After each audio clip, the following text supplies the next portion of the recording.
Hey folks, and welcome on back to Petalburg Woods, where the grass is green and the girls are pretty. Let's talk some Pokemon.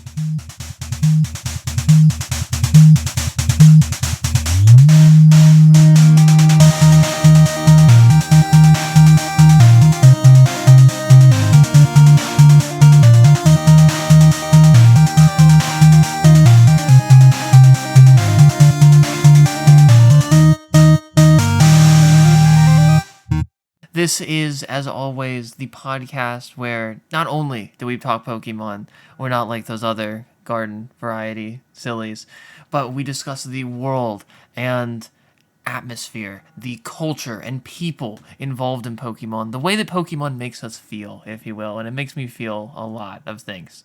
As always, I'm your host, Droomish, excited to be back. And I'm your other host, Capreo. Sorry, I put you on the spot there. No, it's okay. I should have been ready for it, given that this is how this has gone for the last 8 episodes, and now we're on episode 9. Hey, if you're this is the first time you're listening to the show ever, hey, thanks for listening. And feel free to check out our backlog of previous episodes. The last one, Droomish, I think, where we talked about the Johto situation and its craziness, I think was a particularly good one in my opinion. I'm so glad you think so. I mean, this is episode 9. Like, I know. 9 Who'd episodes, have thunk we'd make folks. it this far, Real podcast happening. We might even make it to here. double digits. Wow, we really could. What are we? Tell me what we're talking about today, because Sure. As I said last time, Caprio had an idea. I got really excited though. But it's his thing. I want to hear it like from the mouths of babes, I suppose. But this is what we're talking about. I wanted to do an episode on something that I was referring to as quintessential move combos, or the moves tied to Pokemon.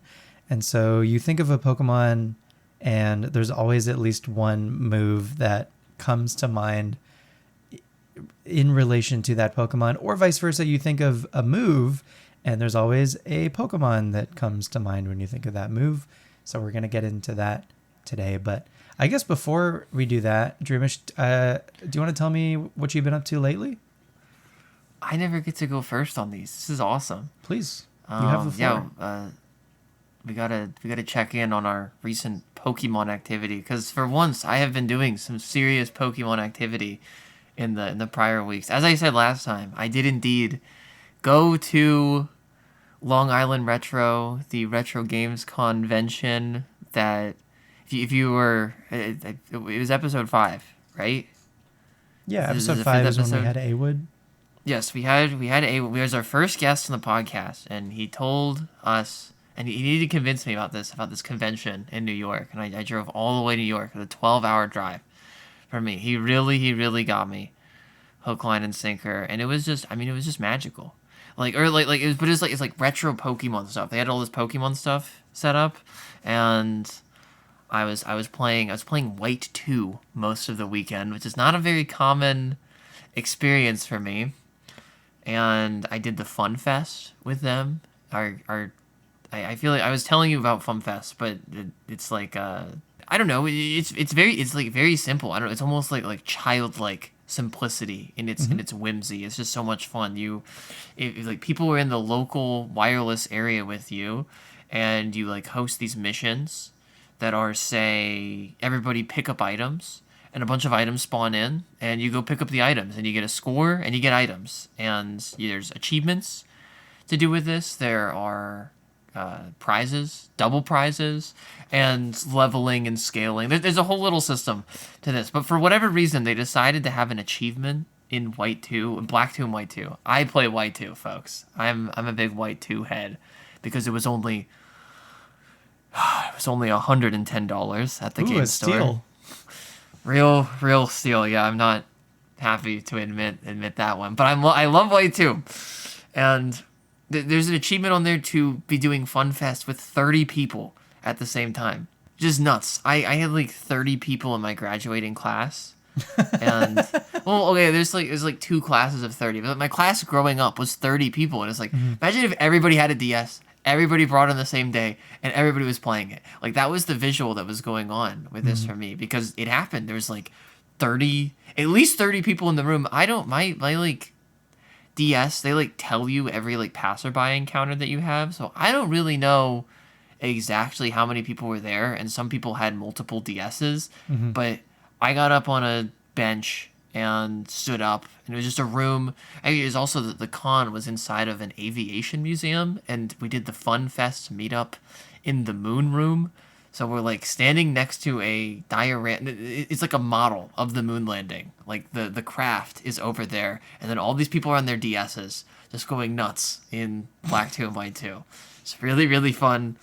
And I just thought in that moment, this like giant clump of people all playing DS, and we're all trying to get lost items in Castelia City. That's the mission that apparently is because we're going for the world record also. We did not get the world record of score. I don't know. There was like min-maxing happening also. Like I cannot, they apparently Absol has gotten groups together that hold the American world record or something. I'm not super well versed on this, and the way that they did it was just get a bunch of people doing it.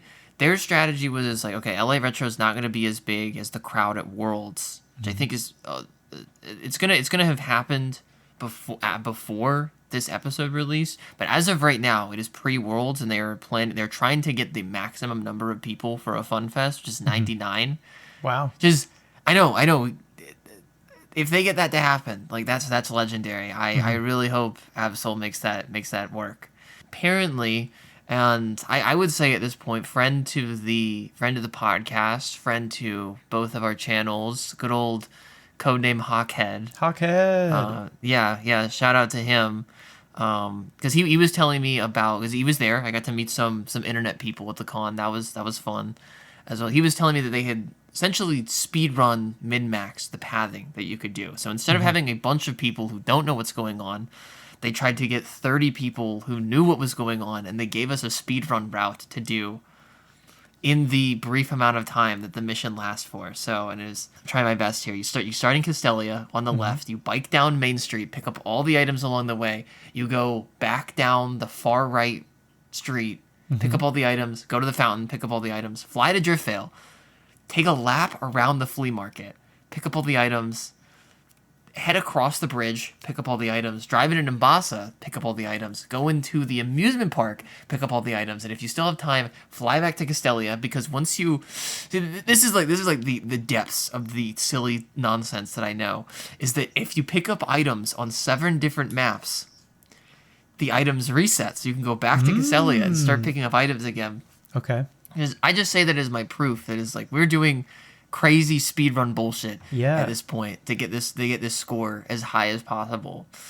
There's achievements for in-game achievements. Black 2 and White 2 are so cool for having in-game achievements. Yeah, I agree. There's in-game achievements for 10 people doing a mission at one time, 30 people doing a mission at one time, and then I think 100 points on a mission and 1,000 points on a mission. And I picked up all of these on my actual cartridge, and now I'm like in love with this cartridge. I think I'm gonna start streaming on it because I have a Capture 3DS. Yeah, we're gonna big things happening over on this. I think I'm gonna shiny hunt for.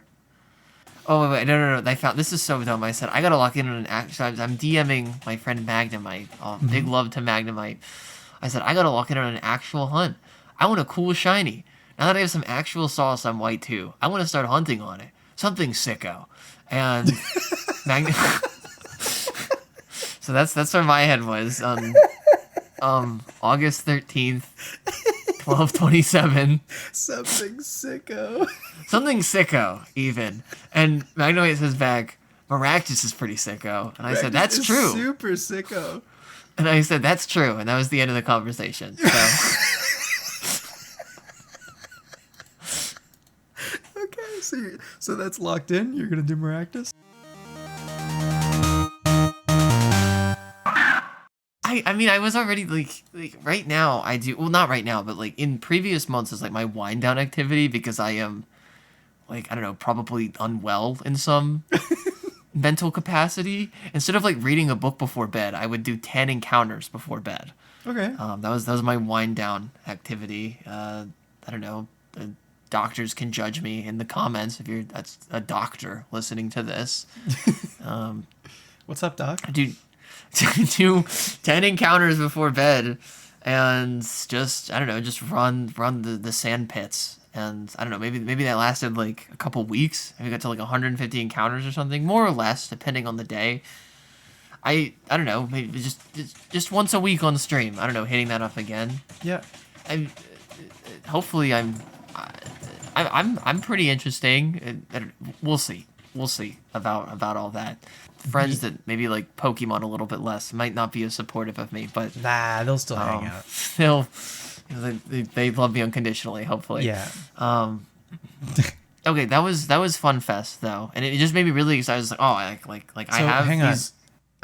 So the medals that you were going for, did you get the medals? Because you said that you didn't beat the world record, but did you at least get the two like big medals? Yes. So I think that's incredible because those are two of like the hardest medals in the entire game to acquire. Yes. Oh yeah. I got them. We all got the medals. Everybody got the medals. It was super cool. That's excellent. I think 1,000 is the achievement score, and we were getting like I think somebody cracked 1,400. So because it's local wireless, it is like slight desync, and like I could get 1,300 something, and you could get 1,400 something, just because like maybe you start 3 seconds into the mission, I start 5 seconds into the mission. There's all sorts of desync possibilities, but like whoever reports the highest score, they just report that score because that was the min-max score essentially. Gotcha.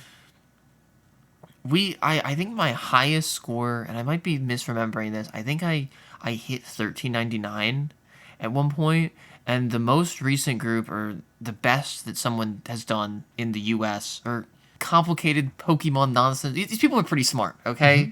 Like, I am not, we'll say, in contrast, less so. I was just thinking this whole time that Pokemon is awesome. I was really excited to be on my DS, and other people be in the room. I got a bunch of Street Pass hits too. It was like, in guys, the Moon Room, no less. Guys, we're in the Moon Room. Let's get some Street Pass hits. I just love Pokemon and wireless connectivity. Street Pass is awesome. This is awesome. I looked on the Sea Gear for the first time in my entire life. Every light was lit up on the Sea Gear, and there's 10 lights. Is holy crap.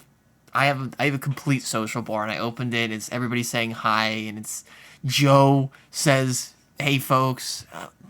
Joe, I've never seen Joe on my DS before. I've never seen anything on the Sea Gear before. At least this time around. I don't know. I was very into the Dream World growing up, but like I got my mom. I feel like I've told you this before. I got my mom in huge trouble for. I got some sort of. I think I might have like bricked her computer in some fashion. You haven't told me this before. This is okay. brand Great. Well, it's the Dream World. You want to do the Dream World, and you got to get on a computer. You had to have internet access. It was like Pokemon Webkins, and she let me do it on her school laptop. And I think in some fashion it bricked the computer a little bit, and she got in huge trouble. She got into huge trouble at work. She's a teacher.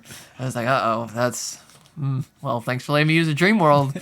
Like, after I got on the Dream World a bunch of times, the computer started blue screening, and her network administrator at the school was pissed. He was so angry. It doesn't make sense to me for a website to be able to do that, but anyway, whatever. It was 2011. Like I was blamed for this, and I was like, yeah, I'm like 12 in this scenario. Of course, I'm getting blamed. I don't have any way to defend myself or explain. Like, actually, I don't think that the Flash-based website could have done that. In fact, I agree.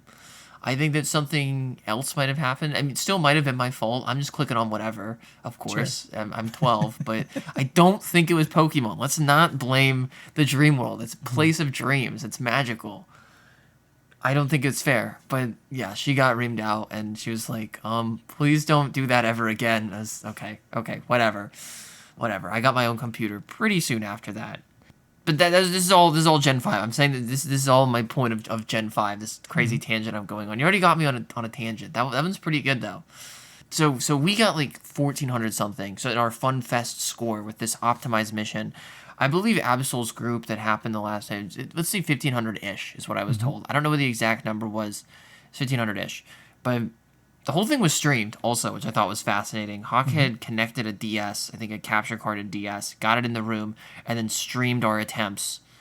At least so we could have the VOD, which maybe we'll link. I know we're bad about putting the links and like pictures. Yeah. Sorry. I say stuff like that. I'm like, oh, visual aid, helpful link. Okay, so then after that, after the Fun Fest meetup, which, oh my goodness, they put the fun in Fun Fest. I got to meet some Pokemon people, and maybe even listening to this. We did a Gen 3 VGC Cup, which was just the time of my life. It was amazing. They had all these, like, they put XD Gale of Darkness on all these TVs, and some people that were just like playing on Game Boys with link cables, and I've been thinking about this so much because we were just playing, and it was just the pageantry of everything, the ceremony, like actually taking, and these are I whipped up a team, not gonna say how I whipped up the team. I was encouraged to whip up the team, you could say. I'm not sitting down for 100,000 hours so that I can play. I can use my Ampharos team. I had an Ampharos team in the end. I'm not sitting down for 100,000 hours so I can do Ampharos. I just, I did what I was told in the end. We got some teams together. You showed up to the event with what you needed to show up with. Exactly. I was there and I was ready to play, and it was very exciting. But it was just so much, like, I've never played meta on XD before. Everybody came in there with real teams, like a team of 6. You pick 4, go up against somebody. Like, the meta is established, and it is my understanding that Zapdos, a Laddie, and Metagross, those are the big 3 of Gen 3 VGC, or this specific format, which is called Ore Coliseum, where it's doubles. You take in 6, pick 4. Open Team Sheet. It was one of my first times also really like getting good at using Open Team Sheet as well. It was just magical. I'd never done that before, and then I kept thinking, I was like, we're not exactly doing anything special, but everybody is having fun, and everybody came here like there's no reward to this. Everybody's having fun, and I just kept coming back to that. I couldn't get over that just the sheer joy that was present in this Coliseum, if you will, even though we were playing on XD. I had this one interaction in particular. It was my third round, I believe, in pools. I also say, I dropped because I dropped out of the tournament because we had to go eat conveyor belt sushi, and that was a life-changing experience. I've never had conveyor belt sushi before. You can... Yeah. It's like Droomish after hours thoughts, like, oh my god, conveyor belt sushi. That was magical in a completely different way. I do think I was gonna top cut. I ended 3-2 in this, and I think it was gonna be somewhere in like the 5 through 8 territory, but I dropped before top 8. So because also you can catch this. I was on a stream. I was in a game that was on stream. I played this lovely character running kind of like a disruptor team, and I barely squeezed out a game, and that was on stream, and that's just really cool that I got to be on stream and play a crazy game. But anyway, I'm in this round 3 game with this guy who actually connected afterwards, which is really cool. You joined my Discord. It was like that's crazy. I didn't even know that I knew you, and I knew you. I was like, wow, that's awesome. But we were first trying to get it to work on our Game Boys, and we were having connection issues just because it's a Game Boy, and these are link cables from 100 years ago. And they moved us over the TV, and he was he was dragging his feet a little bit. He was like, like we can get this work. I was like, oh, let's go on the TV. They're letting us go on the TV, and it's gonna be fun. It's gonna be fun. The TV, it's not gonna be on Game Boy. I mean, Game Boy is cool, but TV, XD Gale of Darkness. We're going to play. It's going to be big screen, big animations, cinematic moments. Absolute in our cinema. battle of a lifetime is about to happen. And we got over there, and we had to start having a bunch of trouble again because I think our cable or one of our Game Boys was just not agreeing with the hardware. But the battle actually started. We got the whole battle to play, and we were having our battle. And there's just this really special moment. I don't know if he thought anything of it. Some big play happened. I was like, see, isn't this pretty cool? Like we're on the GameCube, and he like with this just like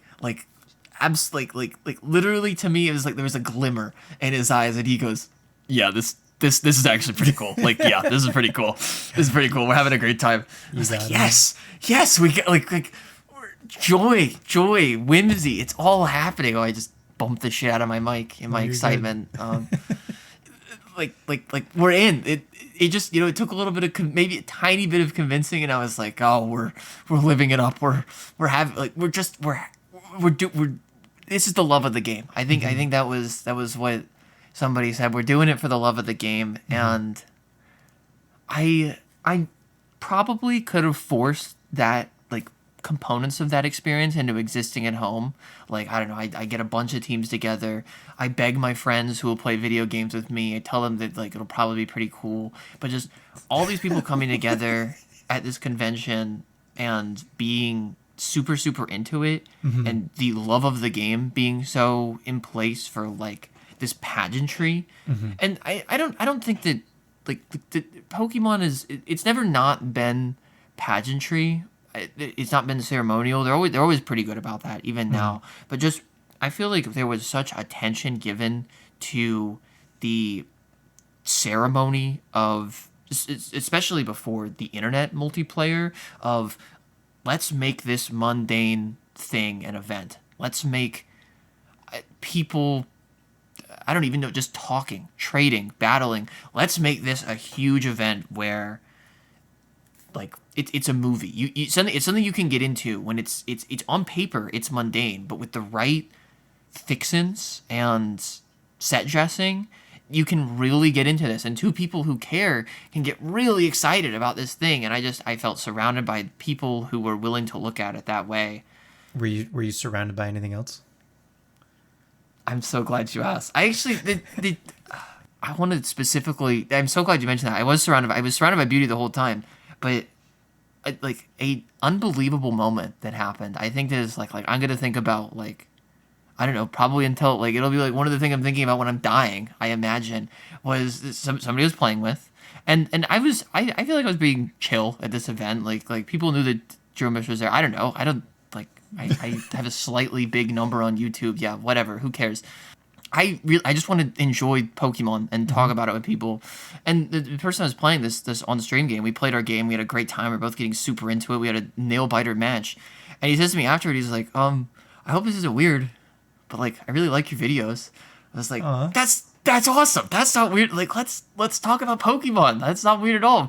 But he said even further. And this is what blew my mind. He said it's like I want to say specifically like that like surrounded by beauty thing that you do. Like I know it's silly. Like I heard I heard you explain the bit on your stream, but like it just really helps. Like it was it's a really calibrating thing. Like it really. I wish I remember exactly what he said, but it's like it just like I don't know, makes things better. And that touched me. Hearing that from a stranger, from a random in person that's surrounded by beauty, is like something worth thinking about, and something that like actually helped his mental health. Like I'm gonna cry. Like I'm gonna cry right now. That was unbelievable. That was I have to shout that moment out. It was thank you, James, for sharing your story with me. It was very special. That's so nice. But yeah, it was really special. It was really, really lovely. Surrounded by beauty, as silly as it is, and to I guess re-meta explain surrounded by beauty on this show instead of my channel, got me out of a very bad point in my life where like we kind of irony poisoned our way out of being depressed, I guess. Or I was just upset with everything, and I saw this stupid picture of Robert Downey Jr. holding the Emmys, and it was like an anti-meme of the guy who was like, oh, everything is cool in Japan, everything is lame in America. But Robert Downey Jr. is excited at the things both in America and Japan. Everything is beautiful because he is surrounded by the beauty of the natural world. And I was like, wow, like he's surrounded by beauty. I'm surrounded by beauty. I'm surrounded by beauty. Every like this is just a matter of perspective. everything is beautiful. I go outside and it's beautiful. Like, I don't have to, like, outside of some extreme circumstances, I don't always have to be sad.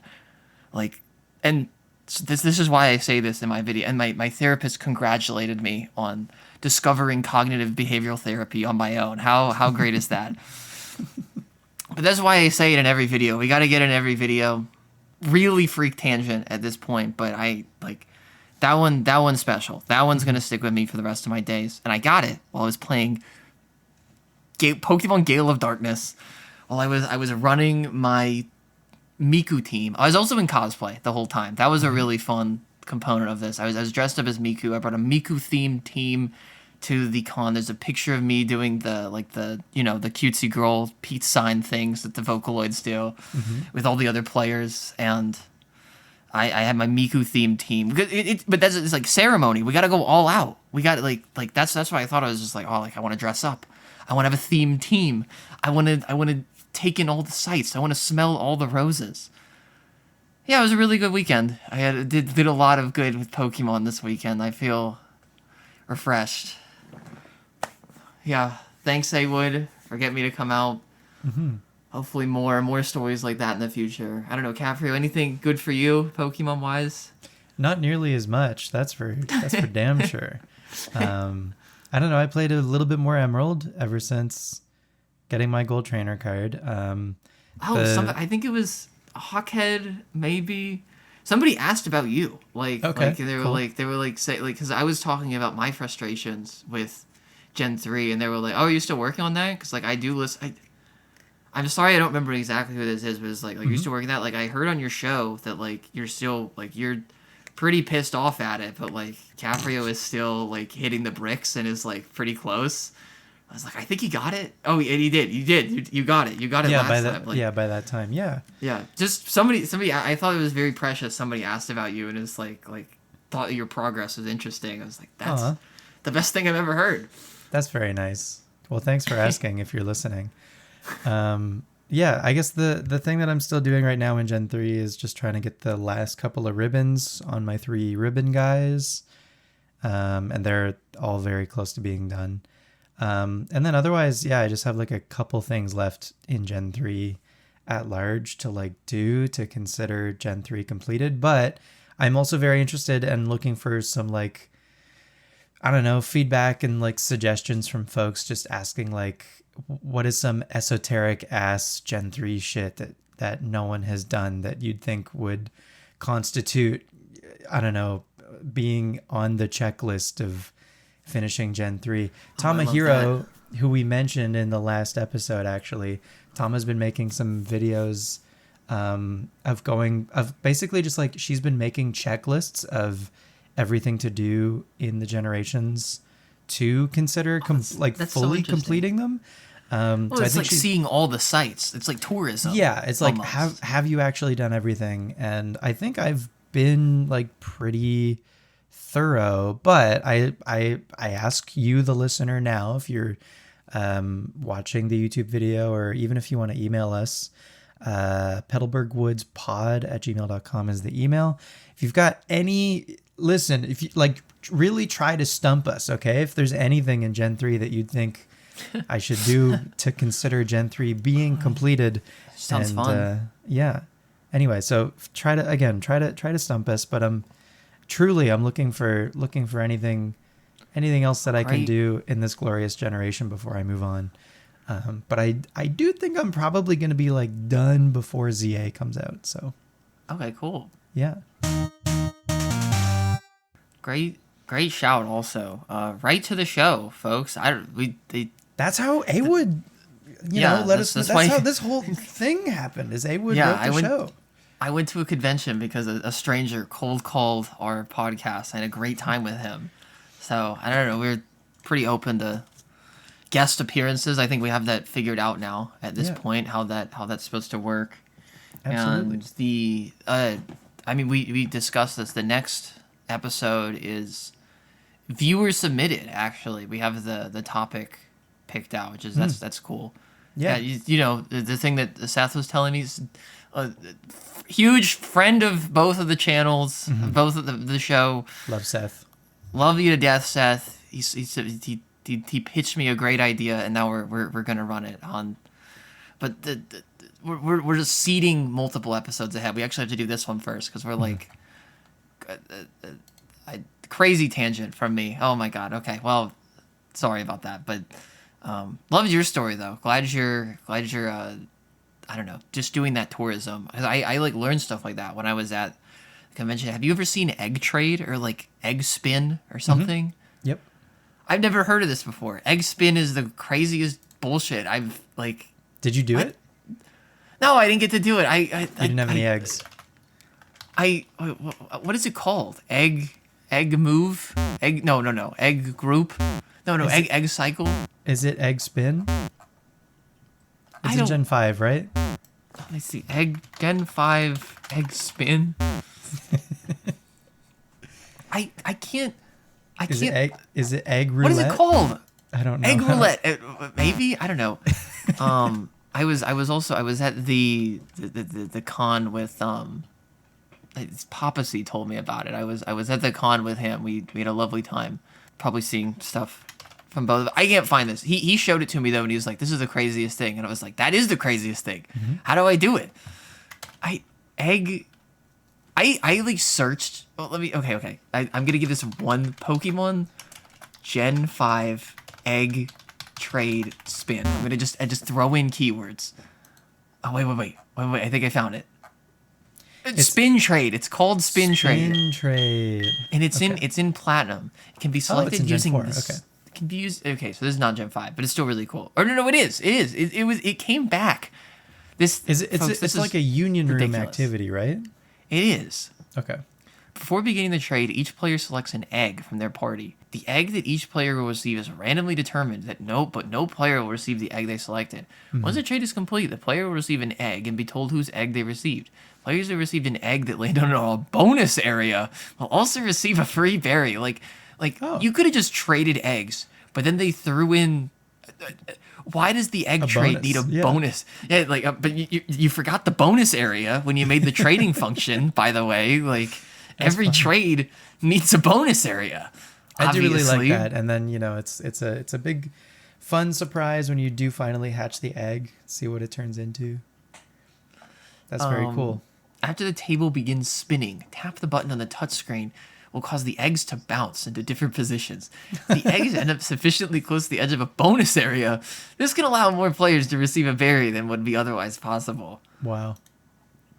And then the table is cut into thirds-ish. Well, I think the shape depends on how many eggs are in play, but in classic Pokemon fashion, it's way deeper than it has any right to be. I don't know why. And then there's a table of berries that you can get. Awesome. Actually, some pretty rare berries coming out of 5-player egg spin. Mm-hmm. So I don't know, egg spin, folks. Let's do some egg spinning. Yeah, next at LI Retro 2026. There's gonna be they did. Yeah, I was told there's gonna be a lot of Gen 4 action. I don't know, maybe. Well, they were talking about it, and I was like, that's a good idea because I like those games, but. Oh, and my last comment on this, just because I just thought this was really, really cool. We did it really, really fast, but I mixed records in person for the first time with 4 people at once. And so I have a bunch of secret bases on my Emerald file. Really cool. Okay. Yeah. So you'll have to do a tour of your Emerald. That would be fun to do on stream. It's just yeah, we might whip that out on Monday. Actually, I would like to show my spoils, my social spoils. I received social spoils, by the way. My social credit score went up through the roof after this weekend. That's sick. Okay, that was quite the story. That was not about the episode that we're doing. That's okay. I think our topic today might be a little bit on the shorter end anyway, but I don't know. Maybe it won't be. Maybe it'll be. Well, just as long as every other episode, I guess. You underestimate our topic. Okay, so I think I do. So, Pokemon moves and move combos. Capreo brought this to me. It kind of just makes sense. And Pokemon have a visual identity. So, I guess on its face, it's you told me that, and I thought that's really cool because the characters themselves, it's such a strong social and branding identity. Like obviously, you just look at like a meta look at Pikachu or Charizard. Everybody knows those guys. But I guess where maybe Pikachu succeeds, where Charizard doesn't. This is true, right? Like Pikachu has these like kind of dynamic identities attached to it. Pikachu is known for using Volt Tackle. That's probably a pretty classic image from the anime, for instance. Sure.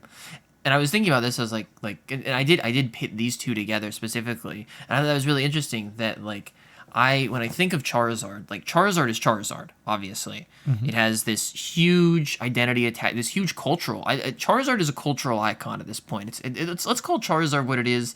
It's a character in modern folklore, in modern online folklore. Charizard is 100% a character. I don't think I'm mincing words saying that. That's just scientifically that's what it is. But when I think of Charizard behaving, it's kind of just Charizard standing there. Mm-hmm. I don't know. Is that the case for you? Like when you envision Charizard, what is Charizard doing? Yeah, I feel like a lot of its personality comes from the show, and it like, you know, being smug or dismissive towards Ash. And if it's ever using a move, it's probably Flamethrower. I have a point to make about this, but it won't help your point right now, so I'll shut up. Oh, okay. Great. But please finish. It's great to have in the chamber. Okay, but I don't know, maybe Charizard. Oh, I'm like it uses Flamethrower, but it's like okay, I guess there's not like a distinction with Charizard, and maybe this is part of like, why Arcanine uses Flamethrower, Ninetales uses Flamethrower. Every fire type under the moon is using Flamethrower. Like I imagine from that one opening, one of the first openings of the anime where they pan by all the starters and Charizard tilts its head up and breathes the fire. That's what it does. That's what it does. Totally. But, right. It does not distinguish it. But I pit that against Pikachu. And for me, just because of when I grew up, I very distinctly remember, both in the games and on the show, the animation, I think in Gen 4 specifically, is just fantastic. But then the Pikachu learning Volt Tackle is, to me, a cultural touchstone of Pokemon. And so I thought that this idea was so interesting because I continued to read about Pikachu and its identity. So Pikachu has this dynamic identity, and Pikachu uses Volt Tackle. That's what Pikachu does. I believe outside of some novel exceptions, Pikachu is the Volt Tackle guy, right? And so it has this kind of functional identity as well. It has, I mean, we're of course we're going to talk about signature moves. Obviously, I have a bullet point on the notes of signature moves, but beyond signature moves, I don't think it just has to be signature moves. There is this distinction of Pikachu, because Pikachu has one that isn't a signature move that the anime did very well. That you made that great point about Iron Tail just being Pikachu with a sword. I think that's very apt. Yeah, I think the animators for the show really appreciated any move that is like particularly flashy, or any move that like can make contact, so that it can have that like fist against fist or sword against sword moment. You know what I mean? So like Iron Tail. That's so true. Yeah. Iron Tail versus, I don't know, like even like a Mega Punch, like Pikachu's tail all like aglow versus like a Machoke's fist also aglow, can have this like clash, and then there's smoke, and then one of them is on the ground with like the swirly eyes, and one of them is like standing the champion, and the referee goes, and the winner is Pikachu or whatever. That's such like a, you know, that's such a good thing for the animators to be able to like utilize, versus like as flashy and cool as your Thunderbolts and Flamethrowers, etc. are, they are from a distance. So there's just like a little bit less of a, I don't know, there's less of like there's less stakes involved, I think, with a move from a distance for the most part. Like it's like stakes for the viewer. Yeah. We need to see Pikachu get into it. Like, we want to see like a clash of some sort. So yeah, the physical moves really lean into that. So Iron Tail, I think, once Ash's Pikachu learned Iron Tail, it became a staple like throughout the rest of its tenure in the show, because I think it was just like a great visual part of like it could the kit. It could clang. It could clang. I love a good clang. It could clang. against Smash a heads clang out there. using tackle. I guess this is a pretty specific point or this stuff with Pikachu, which we're gonna circle back to, but in this reading that I did, I learned that Pikachu's thing. This was Pikachu's thing in Ruby and Sapphire, and of course, Pikachu is going to have a thing on the show. There's one, I guess, there's one notable exception to that I think actually like makes this point even stronger. There is a generation where Pikachu did not really seem to have a thing, but I was just further captivated by this idea, and now that we're actually getting into it, of just Pikachu and other Pokemon as well. They have this like cultural. There's cultural chronology to them. They were so I guess that's pretty well defined by the idea of the cultural touchstone. Pikachu was using Iron Tail, and not only is that a signifier of Pikachu, that is a signifier of Ruby and Sapphire Pikachu. So we get multiple identities of Pikachu, and I feel like there's almost something comic booky with that, of like, I don't know, like they say like Silver Age comics or something, or like there are different Batmans or whatever. Totally. Yeah. And even though this is the same Pikachu, I think it's very interesting that they purposefully propped up. There is Iron Tail Pikachu, and Pikachu keeps Iron Tail, but there's Ruby and Sapphire. Iron Tail's a big deal. Iron Tail is a big step up for Pikachu. And then next generation, or soon after in Battle Frontier, Volt Tackle. That's when they fully do Volt Tackle, and Quick Attack turns into Volt Tackle. And now, so this is Volt Tackle Pikachu, and we can kind of actually like separate the generations by what move Pikachu is using. So we have a mascot who is like being further mascotified, and I almost think that because they do this in the game too, with signature moves. I guess it's more mechanical, but it's like, I don't know. I'm both charmed and really impressed by this, because it's like exponential mascotification of Pikachu is already a mascot, and now we have a mascot's mascot. Like, use your special move, Pikachu, and they refresh what the special moves are over the generations. I guess more broadly though, and I liked your points with it was Sceptile, right? Yeah, I think the signature moves in general. Totally. Sorry. Like, yeah, go ahead. No, it's so yeah, I guess the idea initially being that, like, as much as like signature moves are a thing in the series, I think that there are also just like, again, moves that when you think of them, a specific Pokemon does come to mind. Or at least, like, if you're ever playing through a game with a Pokemon, I feel like odds are that Pokemon is going to have that move. So, like, Leaf Blade on Sceptile feels like an obvious one to me. Of course. And that is a signature move, which then got taken away in Generation 4. I think they gave Leaf Blade to, like, Gallade, maybe also Leafeon. But at least in Generation 3, right. like, Leaf Blade was one of very few actually good attacking grass moves, and it being on the new cool grass starter for the generation, I think just like Leaf Blade on Sceptile. These are things that I'm thinking of. They're like, as Forrest Gump would say, they're like peas and carrots. They're like PB and J. You understand? They're like a match made in heaven. What is?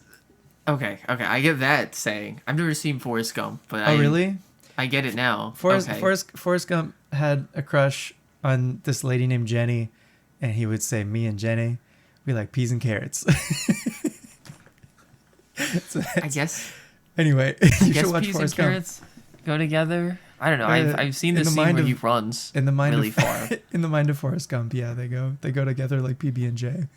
Or as he likes to put it, peas and carrots. Anyway, so yeah, that's the idea. So like, even though like you think of like the move Harden, right? Harden isn't a signature move for any one Pokemon, but what's the first Pokemon that comes to mind when you think of Harden? It's Metapod, you know? Oh, yeah. So that's also kind of the idea, I suppose. All right. So, and something that I found that I did find interesting. Pokemon has, say, they have an unusual relationship with like their encyclopedia, their vocabulary, if you will. I was surprised to learn that signature move is actually a canon phrase used in games.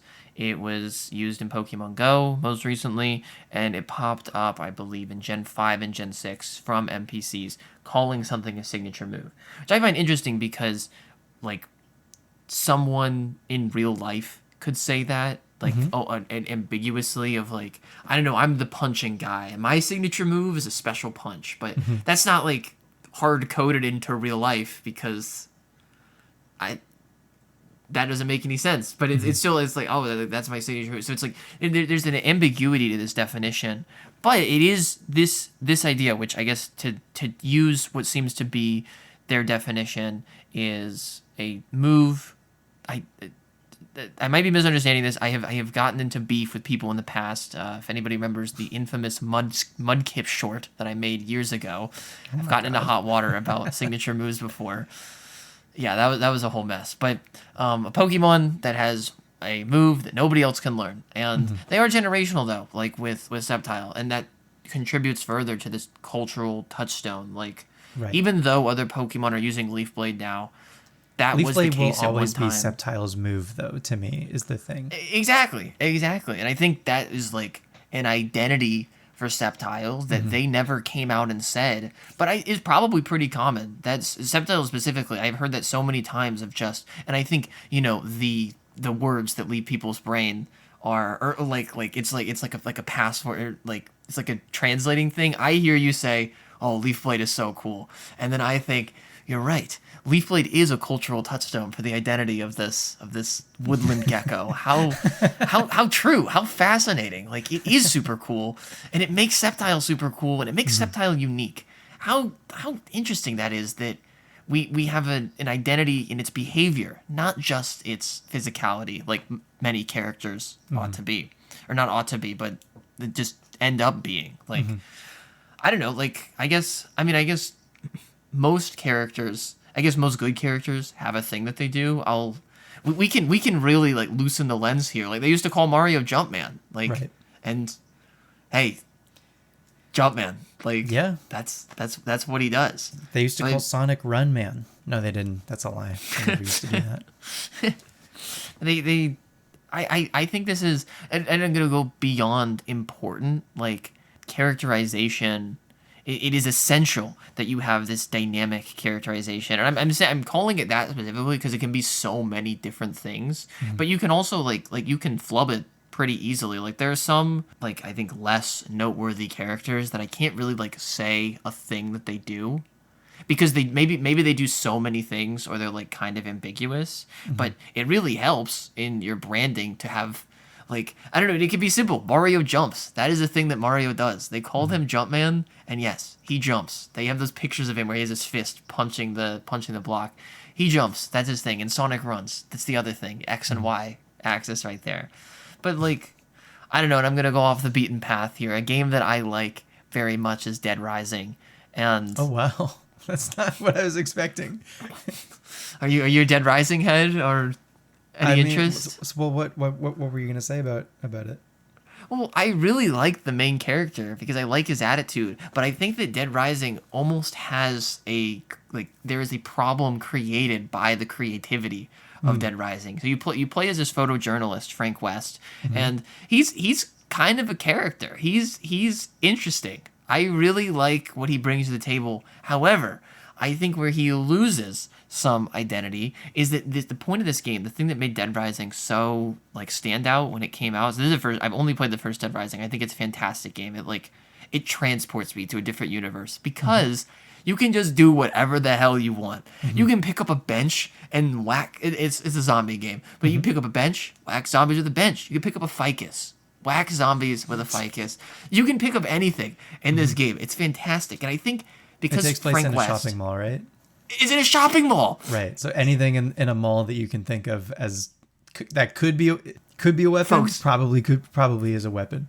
Folks, this is a great mall. This is the mall. I like malls because of this game. I think because you go in and it's like, wow, malls are awesome. I could pick up a bench and whack a zombie. Like the sky's the limit in balls. Thank you, Frank West. I think ultimately there is something odd that happens because he can do everything.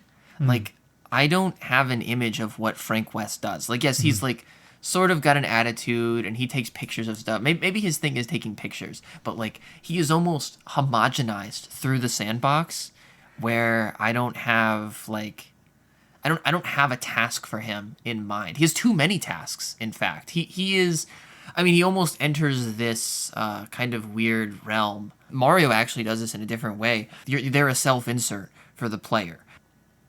And that's not bad, but I do think characterization narratively, you lose something there. There is something slightly lost, and I have sure, this is the podcast where I go on tangents when we're not talking about Pokemon. Like I think so. Hear me out on this. I think that Chris Pratt was a fine cast for Mario. A fine cast for Mario, no matter what anybody says, because Mario is an everyman. Mario is a self-insert for the player. Mario does not have a personality. He says yippee yahoo wee hee, great. Mario doesn't like things. Mario doesn't have interests. In the game, you are Mario. Mario is like cute, but Mario is not a person, I fear. At least in this categorization. So like that was fine. You know, like all the nonsense. Well, it's like it's Chris Pratt. Like what the hell? But like I'll just be simple about it. Like he is nothing. He is a nothing cast. Like he is an everyman cast, and that's why it worked. That's why it worked, because it's just like a blank slate. Like, oh, this is just Guy. There's Guy. Like he's the guy. But then they cast him as Garfield. Garfield, that is some dynamic characterization right there. I want the voice actor for Garfield to down a lasagna and then say like, I don't know, say one of his famous quips. Like Garfield is the sum of his actions, and he is all personality. So I thought an everyman cast for Garfield, well, that's just not right.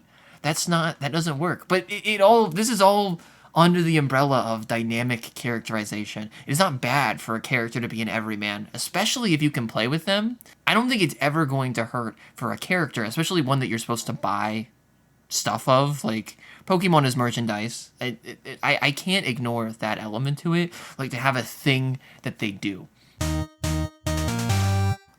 Pokemon is so interesting to take it back, because it's like that has both been like adopted culturally with like Pikachu using Iron Tail, Pikachu using Volt Tackle, and then you see like promotional artwork. One of the pictures I was looking at in researching for this was like Surfetched using Meteor Assault. There is promotional art of that. That is a really like, what's the word? Like it's a vivid image for me. I think Surfetched and I think of the thrust. I think of the sword being thrust in.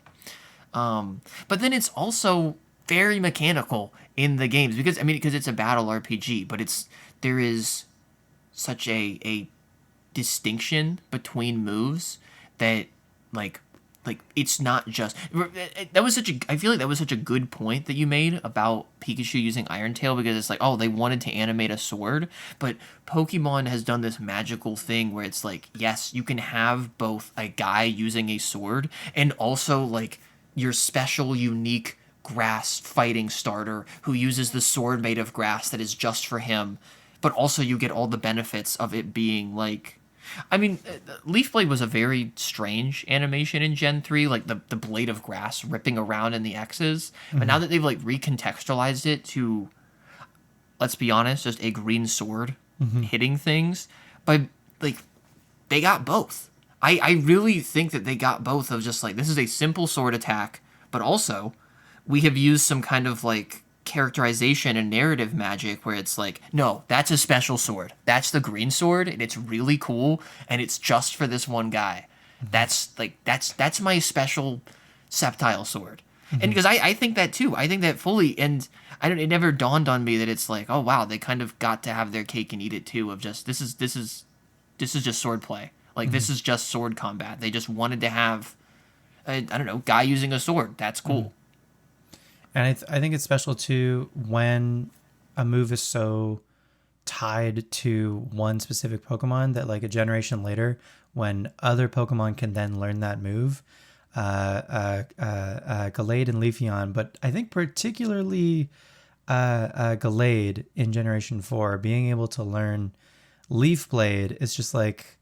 It's a very cool, I don't know, it almost feels like it's paying homage to Sceptile in a way somehow. And it is also like, I think playing into Galade's identity as like a sword guy, like his arms are the swords, and so a lot of the moves that he learns, Night Slash, Psycho Cut, and I think Psycho Cut might even have been a signature move for Galade even. I'm consulting the docs. But then on that one. also Great point.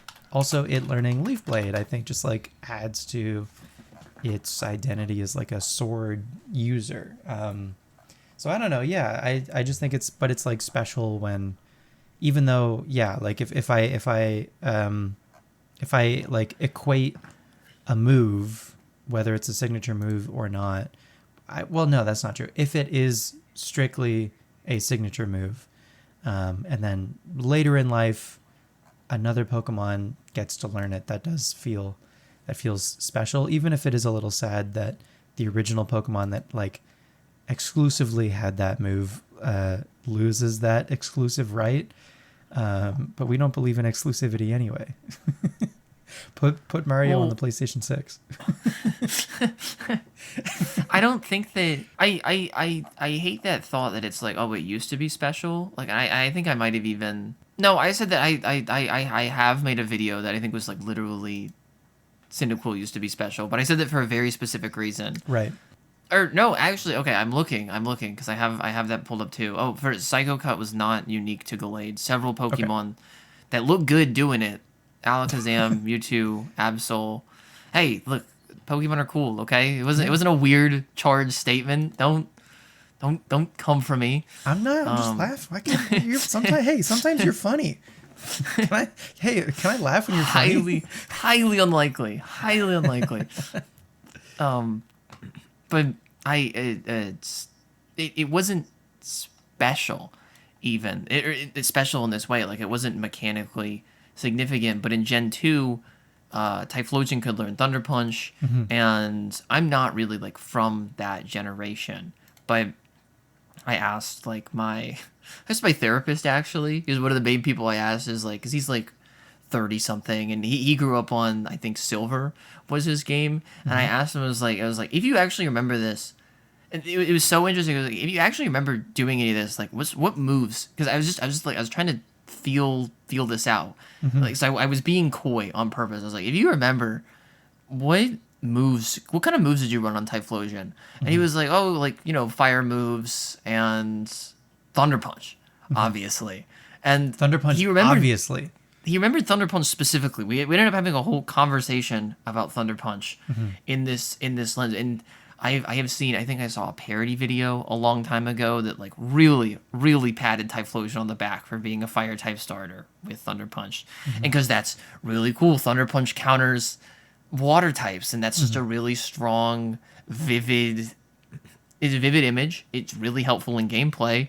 And it kind of gives that really does a lot for me, like imagining Typhlosion, because unfortunately, and I'll die on this hill. I don't care how many times it takes to say it. 3D did not make Typhlosion ugly. Typhlosion is ugly.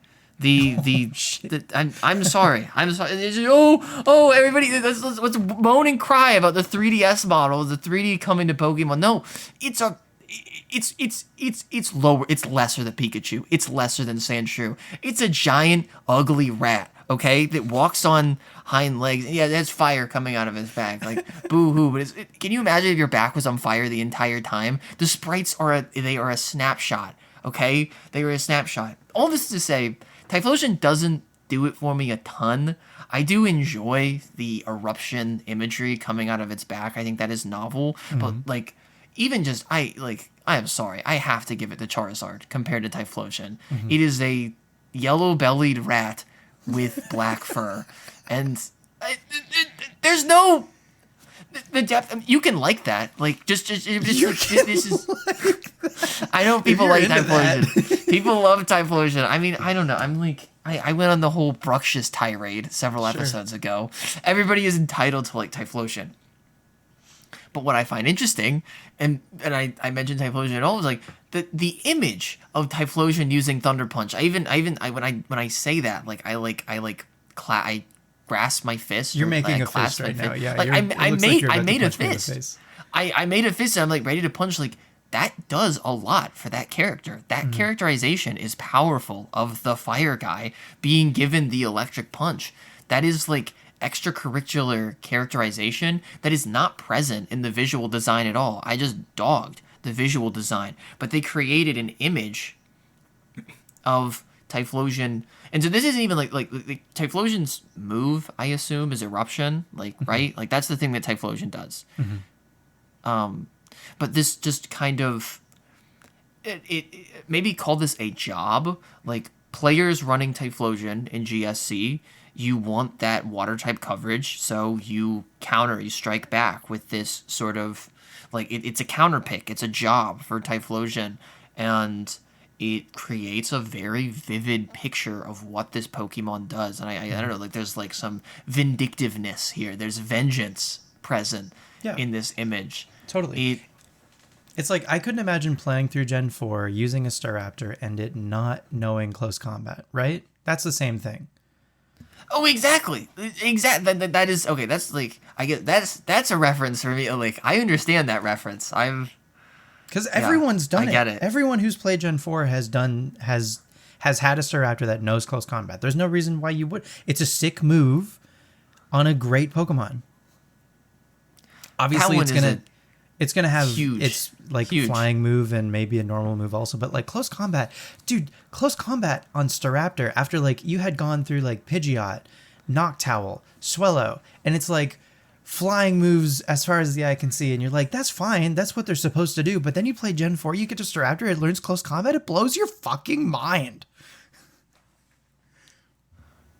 Yeah, that one's big. That's a cultural touchstone if I've ever heard one.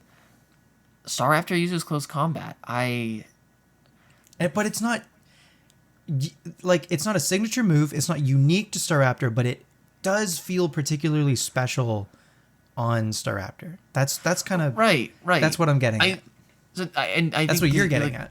Yeah, this can go in both directions. Like like many Pokemon use close combat, but like, yeah, Staraptor uses close combat. Obviously, like, you say that, and obviously I'm running close combat. I'm not gonna get to level 34 and not pick close combat. Are you out of your mind? It's so interesting because I'm like so glad that they have chosen to embrace, like, because I think when Pokemon started, the move pool was really not that deep. There actually were, like, in Gen 1, and I think just out of kind of obscurity, there were many signature moves. And I look at this list, I like, and especially now, like, because, you know, it's a function of time. I don't want to take this stuff away from them, so to speak, but oh god, I'm on egg spin. I need to get back to it. But like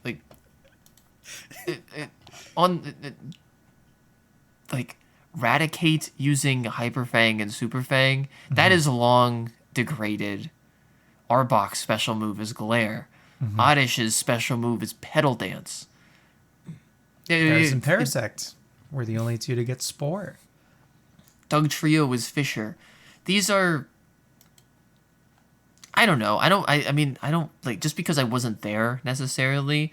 Like, I don't want to concretely say that this is less important, but the move pool was sort of limited. Something about these feels more like quaint or something. Yeah, quaint is such a great way to put it, because, like, I don't know, where is the specialness of Rat using Rat attacks? Certainly, we will have more Rats in the future, and we did, and so many more. It took a long time. It actually took a long time for Raticate to lose exclusive access to Hyper Fang and Super Fang. But I can think now, like it feels like every other Pokemon has access to Super Fang, and quaint is a great word for it. Arbok having Glare as a signature move. That's just, it almost feels silly. Like, of course, this is the thing that they do in that generation. I mean, that's when Pokemon came out, and I think there was probably an attempt to give that like deeper distinction between them. But it is, and I don't think that the depth of the move pool at the time was helping, because they're really, I remember the first time I played Yellow. This is my first time playing Gen 1. I was going back from, I think, Pearl. I had played Pearl and I played Leaf Green. I'm playing Yellow, and I was amazed. I caught Zapdos. Zapdos is going to be awesome, and I think it knows. You catch it at level 50, and what does this thing know? I think it knows Peck and maybe Thundershock, and because of the Gen 1 move pool, and I was just taken aback. I thought to myself, what the hell? Just This thing's supposed to be, legendary. I expected more of you, Zapdos. Totally. And so, okay, this is its Gen 1 move pool. Level 1, it learns Thundershock. Level 1, it learns Drill Peck. Level 51, it learns Thunder, and you catch it at 50. So I guess you're going to get, you use it at all, you're going to get Thunder. 55, it has Agility. 60, it's Light Screen. This is barely enough moves to have a full list of attacks. Right. Which it is, and I know it's Gen 1. I'm really picking at straws here that there aren't as many moves as there were now. But it is kind of, I think there is a reason that Pikachu doesn't necessarily have this identity in the Gen 1 anime also. It's quaint. It is quaint. I think and the like power scaling for Pikachu initially was that like it started with Thundershock, and then as it leveled, it eventually learned Thunderbolt. It might have even in some episodes used Thunder, maybe, but they were kind of wishy-washy with like keeping track of actually which moves a Pokemon could use. There's some battles in the anime where a Pokemon uses way more than 4 moves, but I like it was kind of like Yu-Gi-Oh who's back counting? then. Like Who's it was counting? like who's keeping track. Right. But yeah, I know what you mean though. So speaking of the anime and going back to something you said earlier, comparing Typhlosion to Charizard. In fact, when you were setting this up and you were comparing Charizard to Pikachu and Charizard not really having a signature move, there is a move that like I have particular, I don't know, reverence for on Charizard because of the anime, and it's Seismic Toss. And that is based on the episode where Charizard fights Blaine's Magmar. And so Seismic Toss as a move tutor move on Charizard, when I play through like Fire Leaf Green, Seismic Toss on Charizard feels like particularly like special to me, even if it isn't like especially good or useful for Charizard to know. I do feel like, I don't know, I just like, it's like fun to me to have that move on Charizard. And I feel that way about various moves on various Pokemon. I don't think that disproves, like, I don't know, the thing I was saying earlier, I get it now, that you do have, like, a special identity for Charizard, but, that's so cool, because the game never said that, and, I mean, I guess the show did say that, but now you have given it new life, like, it means something different now, which is, like, I think the transformative power of having so not just a vast sandbox, but like a vast toolkit as well, and a vast maybe like scenario base additionally.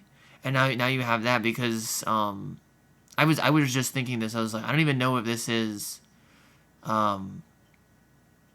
like a thing for anybody else, but like when I think Drill Peck, I think Zapdos, and I saw Drill Peck on there, and it's just like a bunch of Pokemon get Drill Peck, but for kind of a similar reason, like it's just like used it, Zapdos like found a strong Pokemon in Zapdos, would just spam Drill Peck, and now I have special reverence for it, because I just think it's special. I just think it's cool.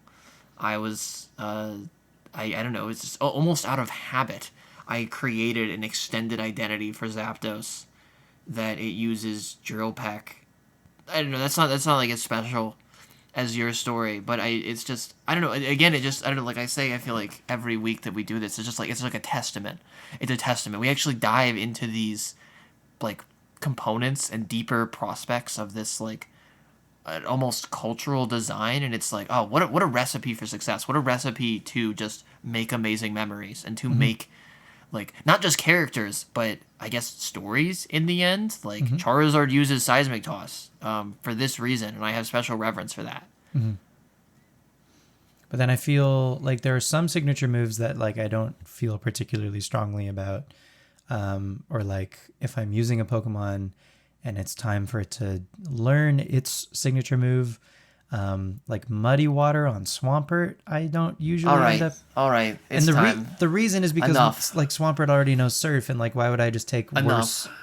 worse Surf? It can lower accuracy. That's a water type move. Lowering accuracy. I appreciate the flavor, but it's just I don't have like enough of a connection with it maybe to feel like keeping Muddy Water. Also, I'm playing in Hoenn and there's a lot of water, and if I'm not using Surf, water, then what am I doing? I don't know. I better have another water type.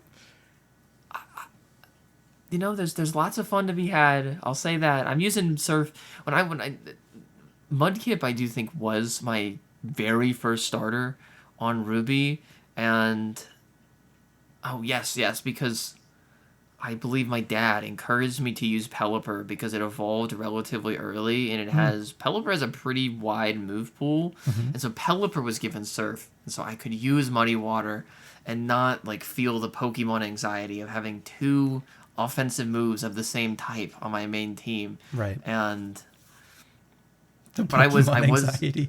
Yeah, that's I don't know. So real.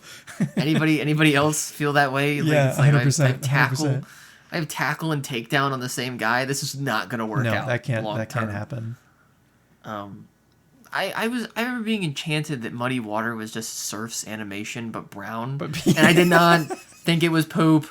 Okay, like Muddy Water is not just funny water. Okay, it's cool. Swampert it's a mudfish and it's attacking with like a muddy Surf. Like I feel like as a almost environmental storytelling concept, that is such a potent image of. I wish that it would work. It would work for everyone, especially you, if Swampert used Surf and it like maybe it just got this animation, like it used Surf and it just turned brown, or like it had like the tint to it. I don't know, just there's like stuff like that. I don't know. Very, very rarely though. There's like Pikachu with the hat. The Pikachu with the hat can do special things. That would really be like the icing on the cake if like I don't know, or like Absol's Psycho Cut was black instead of purple. Yeah. If the moves were tailored to the Pokemon using them. Which and they do have cases of those, and they are extremely cool. I can really only think of one. It came to me. So Hoopa, everybody loves Hoopa, everybody's favorite Gen 6 mythical. Yeah, I guess that's true. I was trying to be ultra specific. It was like, yeah, that's probably the best one. Hoopa's special move is Hyperspace Fury. I think it has two, but Hyperspace Fury, it can't be learned. It can't be used even by any other Pokemon. Like I don't think you can mimic it. You can't sketch it, and it's because Hoopa appears in the animation. It pokes its head out of a portal and laughs like a maniac because you are being attacked by portals out of fists. But that is in the animation, and while that one is very obscure, like I haven't seen even the movie that has Hoopa in it, and I heard that it was bad unless you really like kaiju fights. Damn. Because I think Hoopa just gets a bunch of legendaries together and they fight. It's like one of those sick. terrible. Well, okay. On premise alone, that sounds sick. Well then. All right, I guess it's not gonna go over as over. I was about to say there's like those terrible YouTube videos of like and then we fight type shit. I hate those. I think those are so bad. But yeah, I summoned a bunch of legendaries and then we fight, starring Hoopa, the portal Pokemon. So like, and Hoopa, because of just the Gen 6 weirdness, like all the stuff like developmentally with X and Y, like. Hoopa didn't really get a story or anything, or like even an there's just the tiniest touch of story hints. Actually in Omega Ruby and Alpha Sapphire that like Hoopa is up to something in this universe. It has the portals, and the portals do seem to be Hoopas.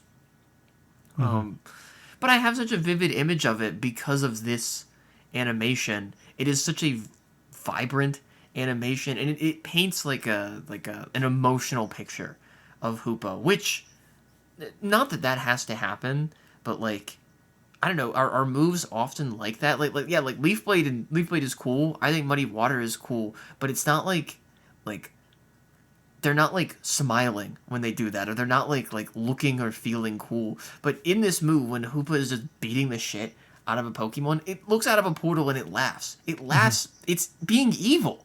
Like, there is characterization through this move, and I think you get that with like some other things that are not special. Like don't ever use don't ever use it, but I love Sweet Kiss. I think Sweet Kiss is such a sweet, like it's so emotional, Right. in its identification. Is like, oh, you're giving me like, the little angel comes down and like the hearts come out, and I'm like, oh, that was really cute. That was just a good time. Then I'm confused now, but like how sweet is that? The like, I guess that this is like kind of an unanticipated for me. I kind of wandered into this point, but the moves that have emotion behind them, I guess you kind of have to think about it. But like, that's like just another avenue of this. It's even better when they are signature. Like, one that I guess I have like a personal connection with is like, I did not know what swagger meant when I was playing as a kid, but now that like I know what that word means and like can attach that to the animation and what's going on, I'm like, oh, this is like there's like a scene playing out here. Like, oh, this guy thinks he is tough stuff. That like he is like, he thinks he's the talk of the town. Like, there's like, I don't know, there's brief vignettes playing out through the usage of these moves. I can't think of one that's like that perfect, like Hyperspace Fury, where it is like emotional storytelling in addition to characterization that is distinct to an individual character.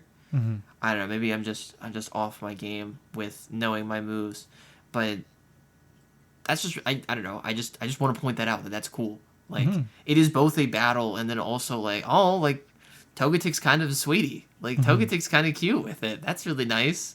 And Hoop was an asshole. What the hell? Like, I get all that from like this extra dimension to the fight. It's a very appreciated detail. If nothing else, I just like it. Like, these are full on characters, and not that like something like Leaf Blade has to do that, but just, I don't know. It's just an interesting element. It is my singular criticism of Leaf Blade is just like limited animations, whatever. Like, there's no emotion behind it, I guess. I'm not saying that it has to have it, but it's like, I guess maybe that is something that the the anime conveys very well with the clanging of an iron tail, because it's like this very tense, like, you're, I call it a clang just because I don't know what else it's called. Like, the two people smack their swords against each other in Smash, and they both like get hit back. It's a clang. Yep. That's a clang, but it's like these are emotional moments. Like, the Revenge of the Sith, right? Like, they're like and they're like pushing the swords against each other, and they're both and it's like, oh my god, like they're like, it's so emotional. It's borderline erotic what's going on here. Like, it is. They're pushing they're got the swords pushed up against each other, and like, there's probably a scene like that with Leaf Blade on the show somewhere, but it happens with Iron Tail all the time, and it's like, I don't know. This is such. And so like, I just am more and more floored by this idea that you sent me, because it is like, I don't know, this masterful extension in like 7 different directions of Pokemon, because it's like we've talked before, it's like, oh, the designs are good, the designs are characteristic, like they cooked with the designs, except for that one ugly fish that some people like. Okay, lots of notes from the producers right now, but this is like an exponential extension, and it like deeply affects the way that we interact with the game in a way that was like never said. That's what always gets me, is like you imagined the seismic well, okay, that one's sort of weird, because it's like the show did say that, but like, you took 2 ultimately mechanically unconnected pieces of media and said, like, this is mine now, this is my story, I get to tell a new story, I get to tell the seismic toss story whenever I want. And like, that's special, and it's mine. It just feels it just feels right. It's I don't know. I feel like a lot of this is like a you know it when you see it situation with a lot of these moves, or they're like just solely personal to you and your experience, and that's maybe you just have that for yourself, and that's fine, and that's nice. Like I didn't feel particularly attached to like Sweet Kiss or Lovely Kiss or whatever, but I like that you enjoy them when they happen. That's fun. It is. Well, okay, but like the basis is there. We have the. I think I said like the toolkit is there. The sandbox is there. It doesn't have to be Sweet Kiss, but they have this environment where it could be anything. It could be anything because we have like the right stimulus, I guess, is the key word there. We have the ability to make these experiences. It could be anything. It could be Seismic Toss, or it could be Sweet Kiss. Mm-hmm. But like it's like I don't know, like that min-maxing of the sandbox I was describing with Dead Rising. Like I think there was a very intentional effort to make this, to at least to give people the opportunity to make these experiences. Like some of them are probably like Hoopa's is like I think that's as intentional as it gets. Like you were supposed to feel a certain way about Hoopa. Hoopa looks at the camera and says, "I'm an asshole." Like it's very, very overt storytelling, but there is enough life in general where we can, I don't know, just make our own happy little moments. And I just think this is so cool.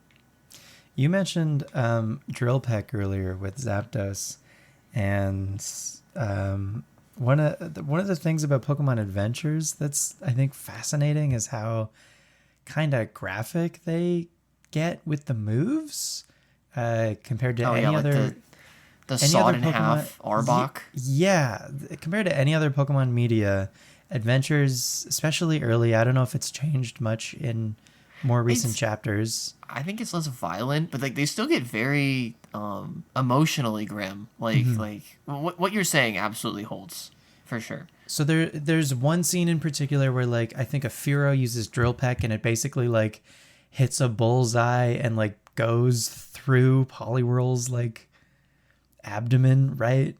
Do you remember that? It was an illusion, but they showed it in full detail. It's still it gets a panel, and then what you had mentioned, the Arbok getting sawed in half.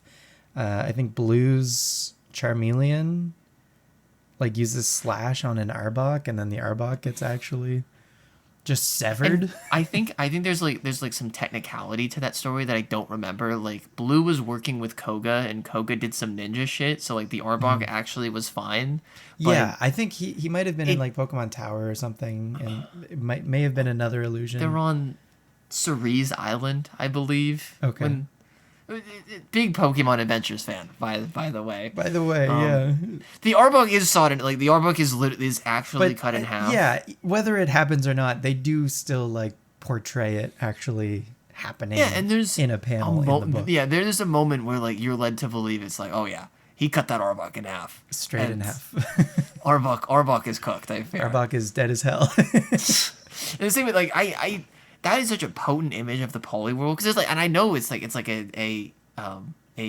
an illusion. I think it was a double team or something, but there is the first moment where it looks like Fearow has killed Poliwhirl. Like it's like, oh my god, its beak has gone through its stomach, and you have a frame really extreme of just abject horror. Wow. That's all coming back to me. I mean, yeah, Drill Peck's a cool move. Drill Peck's an exciting move. If I'm playing through a Pokemon game and I'm using a Poliwhirl and I am face to face with a Fearow, I'm getting my Poliwhirl actually the hell out of there just to be safe. Yeah, because you have the image to prove it. Of this happens. I fear. I don't want this to happen to my Poliwhirl. This could happen. It's a cautionary tale. So you had mentioned Hoopa and how Hoopa has a signature move, and I dare say nearly every legendary and mythical has their own signature move, right? Yeah, I mean, it's not like the only thing or the exact thing, But and there's some legendaries that are not in this block. I think that they actually, I think they might actually have like a pretty like tight distinction because like the Reggies don't have this, and the I don't know what do you just side crosstalk here for a second. Yeah, What do you call a little sidebar? What do you call the Gen 5 trio? Like what are they the three? Are they literally the Three Musketeers? I'm not calling them that. I have heard them referred to as the Swords of Justice. Okay, we're not doing that either. How Okay. the Reggies versus the Sword of Justice? How extra can you get? Please tell me they're not actually. Oh my God, they're actually called that. That's their canon name. Okay, sorry, sorry to be the bearer of bad news. I mean, Sacred Swordsman, I like more. you could just call them the Swordsmen. Sword guys. You call them sword guys, the Swordies. Whoa, they were featured in a Uniqlo collaboration in 2011. Sorry, just that's. Isn't Pokemon awesome? Yeah, it's pretty sick. I can't believe they're called the damn Swords of Justice. This is terrible. Well, what do you prefer between that or Three Musketeers? I mean, there's not three of them. They've like Right, because they've lumped Keldeo in here. the Four Musketeers. Four Musketeers. I heard like a very like snappy name for them a long time ago, and I don't know. Maybe I can just call them the Swords. Like Yeah, they may as well be. the Swords. All right, whatever. No, I don't like that either. I don't. The Gen 5 trio. Oh my God, there's another Gen 5 trio. Yeah, there's the genies. Okay, Do you call the genies genies, or do you call them something else? I mean, I think are they actually called the genies? I call them. Yeah, the they're genies. called the genies. They're called the genies. You're so upset No, about no, the they're called nomenclature. the. I don't know. They're called. I'm always upset about the nomenclature. Like this is. We have some big nomenclature changes to make around here. Okay, their apparently canon name is the Forces of Nature, which that I actually like pretty well. That is a pretty like convenient way to tie them all together. Like the seasonal theming is their focal point, but they're like genies for whatever reason. Mm-hmm. Genies is not. I actually like genies pretty well, but Forces of Nature is not bad. Mm-hmm. I just feel like Swords of Justice is so like 2012 Sword Art Online pilled. I mean, but like, that's the era. I don't know. oh my God. Well, That's when Cobalion these is games like came out. Cobalion is like 27 now and like smoking a pack a day. And it's like I'm not gonna call him the Sword of Justice. Like X Sword of Justice. okay. So Cobalion, Parisian, and Terrakion do not have a signature move. They were reserved for Sacred Sword. They all had Sacred Sword, which is like another interesting like little element to this is like while there are like not signature moves, there are moves that are not signature but have like this kind of group identity to them. Like with the rats using, so I guess I'm pretty sure only rats get Super Fang, but it's like there's a very strong visual connotation founded by using Super Fang, I would Yeah. say. Yeah, all of these I would except agree with for some notable exceptions on this list. There is Noibat and Noivern. I feel like that one makes sense. They're gonna have fangs. I think Dracovish and Arctovish. I guess that makes sense. But everything else on here is like rodent-ish. Like I don't know. It's your call if the Nido line is rodent-y, but I guess no, it is. This is a rodent. For sure. I don't know. What's your give me your quick pick on Nido rodent.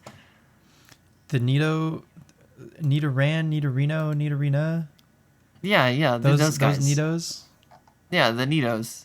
I'm gonna vote. I don't know what they are. I'm gonna vote not. What? Hang on. Nidoran. Look at Nidoran. Look at Nidoran. They're pretty like rabbit-esque, aren't they? Yes. Especially Nidoran male. Yeah. Yeah. No. Okay. They're rabbits, and then Nido King and Nido Queen are just big rabbits. Just big buff rabbits. Nidoran female has whiskers and a singular like buck tooth. I think we're in rodent territory here, folks. Anyway, okay. Sorry about that.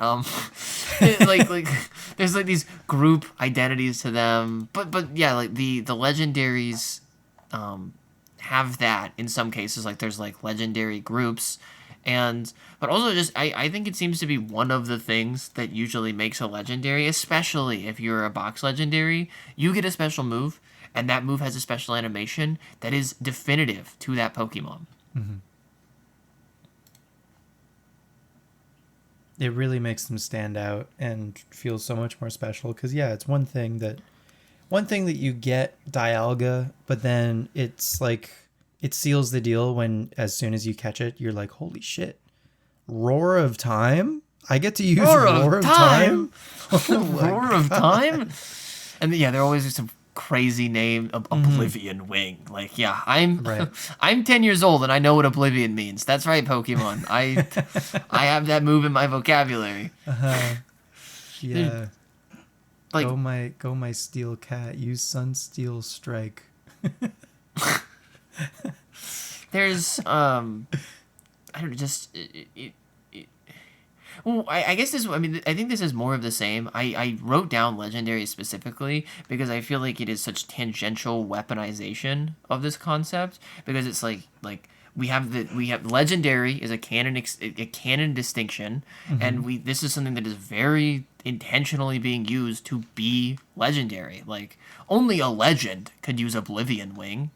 Only the legend could use Sunsteel Strike. Like, and you know, they have these big names, these cinematic animations, especially recently. Like I like, while they are like kind of physically simple, I am really quite taken aback by Behemoth Bash and Behemoth Slash that the Zacian and Zamazenta use, because it's just like, I think the camera angles hit really hard. Like it's like really tight corners. It zooms in on the sword, and then it's like a very physical hit when they finally hit them. And so like there's cinema involved. So like the picture of a legendary is fully being painted. So it's like it's this like weaponization of this concept. Like they know that moves have not only just like tool power and like mechanical power, but it's like the legendary as a existence, I think, is like further proof that it's like, oh, moves are branding tools as well. Because in like that first trailer when they show the 2 box legendaries,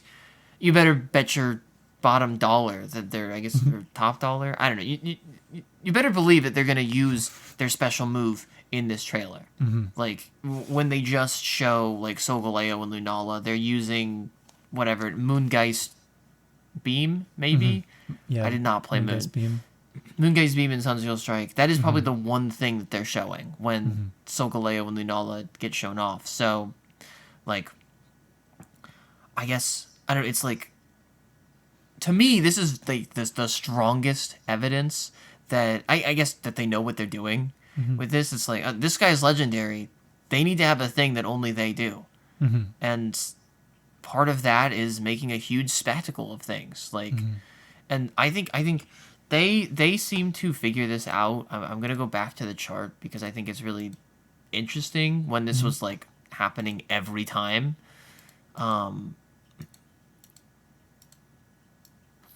Like, Zapdos, who I said, for instance, does not have one of these. And I think it came at a time when, like, I don't know, they just really, I don't know, I guess they definitely could afford to. Well, there's like 3 legendary birds or whatever, and there's signature moves on Shelder and Primeape. Or no, not Primeape. I don't know. I'm reading this chart wrong. Like, Arbok and Beedrill have more signature moves than Zapdos, and that doesn't sit exactly right with me. But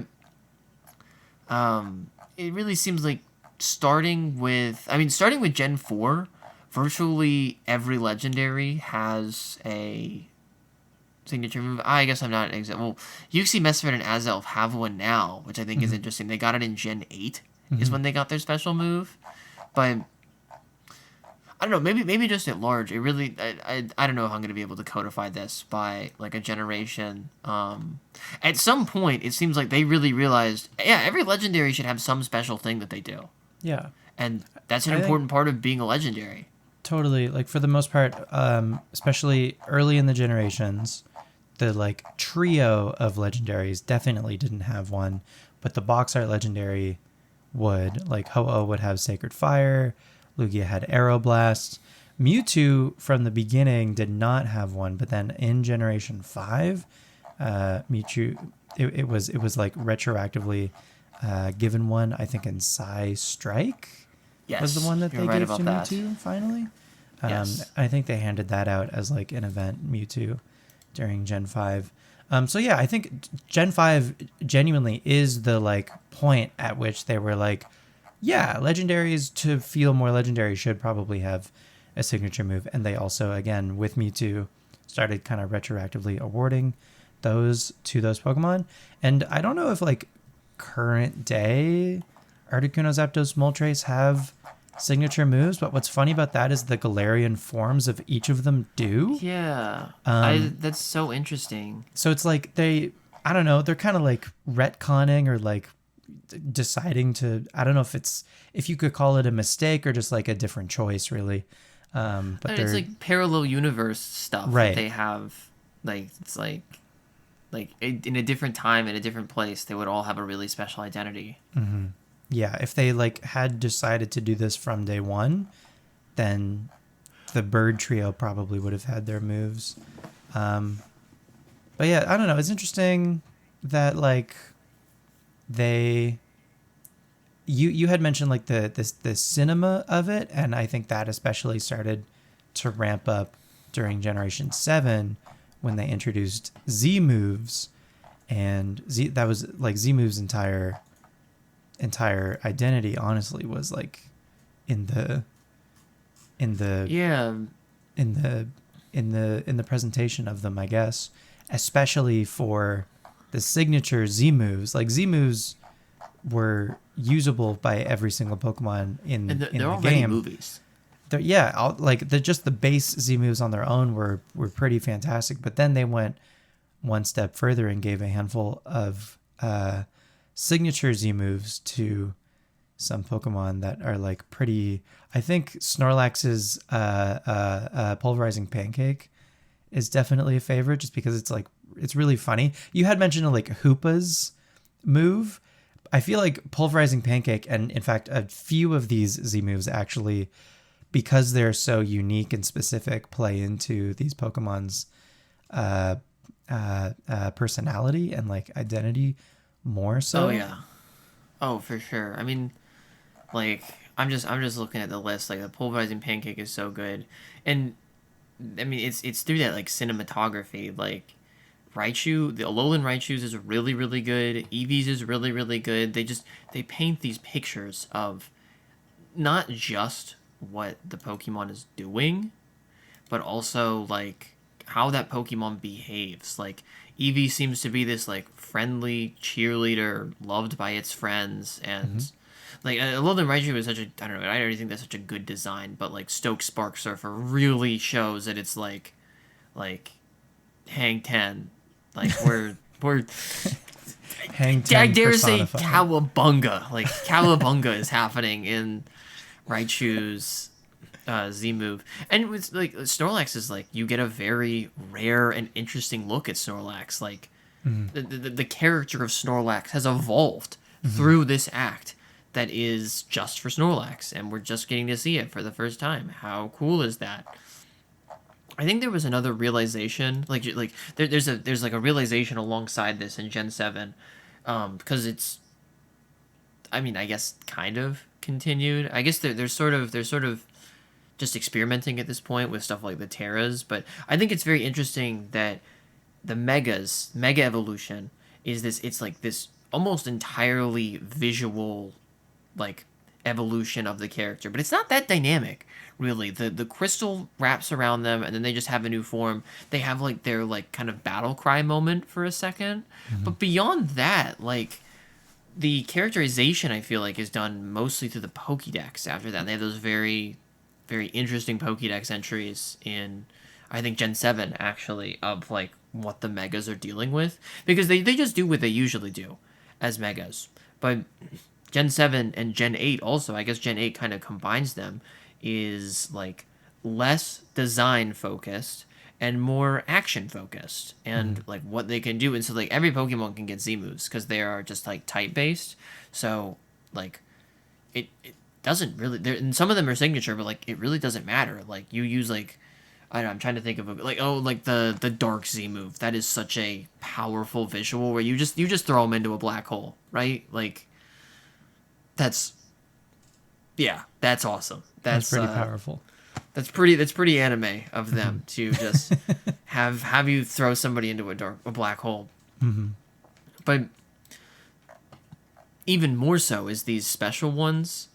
Oh my god! Like I think they are a like a masterclass in this whole phenomenon. And I think especially as like the games get older, it's probably something we'll like hear about more and more, because it's like, I don't know, it's not that it's past our time, but like, I don't know, I certainly had a different relationship with Pokemon when Sun and Moon came out, and that's one of the ones that I made the mistake of looking up most of the characters before the games came out. Terrible idea. I feel like I got this much better. Well, no, actually, I would, and I did with Sword and Shield, but I have an addendum about this specifically because I think they did something bad. But these, like, I was specifically struck by Snorlax's special move. Another one that I wanted to point out was the Tapus all have a special Z move that is so evocative of their characters that I don't think you really get otherwise. Like, there is the creation of the giant, like, Gundam-ish guardian just raising and lowering a angry fist, and it's called Guardian of Alola. Like, everything is working together to just paint a picture. There is, I mean the move is like relatively simple. I think it does, what does it do? It's like does like 3/4 damage or something. It deals 75% of the target's remaining HP. That's pretty simple. But the Pokemon like folds in, it like turns into its little pod form. That becomes the head of this giant yellow, like the yellow devil from Mega Man. And then it raises a giant fist and smacks you. And hey, that sounds like the Guardian of Alola if I've ever seen one. Like, all of this set dressing and storytelling just through the visuals, because, you know, those are as my dad put it, those are the talking games, I fear, Sun and Moon. But they talk a lot about Tapu Lele, Tapu Bulu, Tapu Fini, and Tapu Koko. They talk about them a whole lot.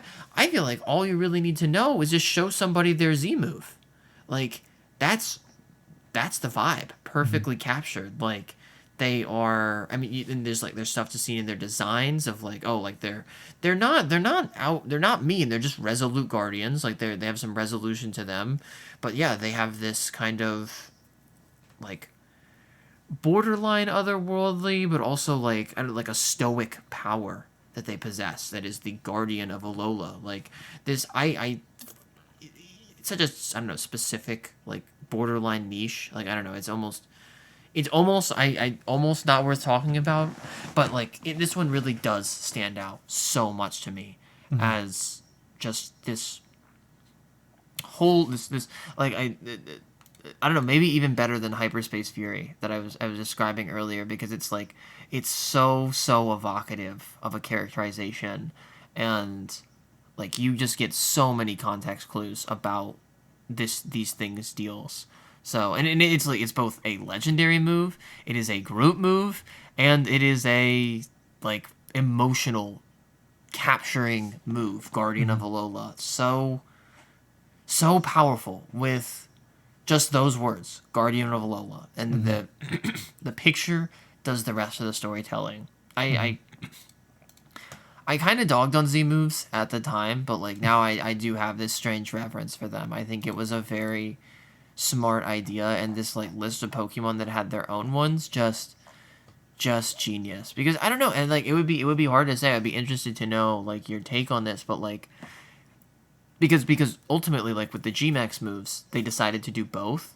And so like I'm thinking is like like, to me, which one of these things is more effective? Because, like, I like the Mega Evolutions, and I think that, like, the jump from Lucario to Mega Lucario is great. But Mm-hmm. now that I actually ask myself this, is like, well, what like there's some visual cues there. Like, I have some ideas about, like, the power that Mega Lucario has received, but, Mm-hmm. like, what does this do for me? As, like, what does this do for the character? For me as a consumer, like, I almost think, like, just having had this conversation, that I significantly prefer the Z move structure of special power. And, like, I guess I would technically lump Terra in there as well. I Mm-hmm. guess technically, because they do, like, weird little, like, they do weird little things.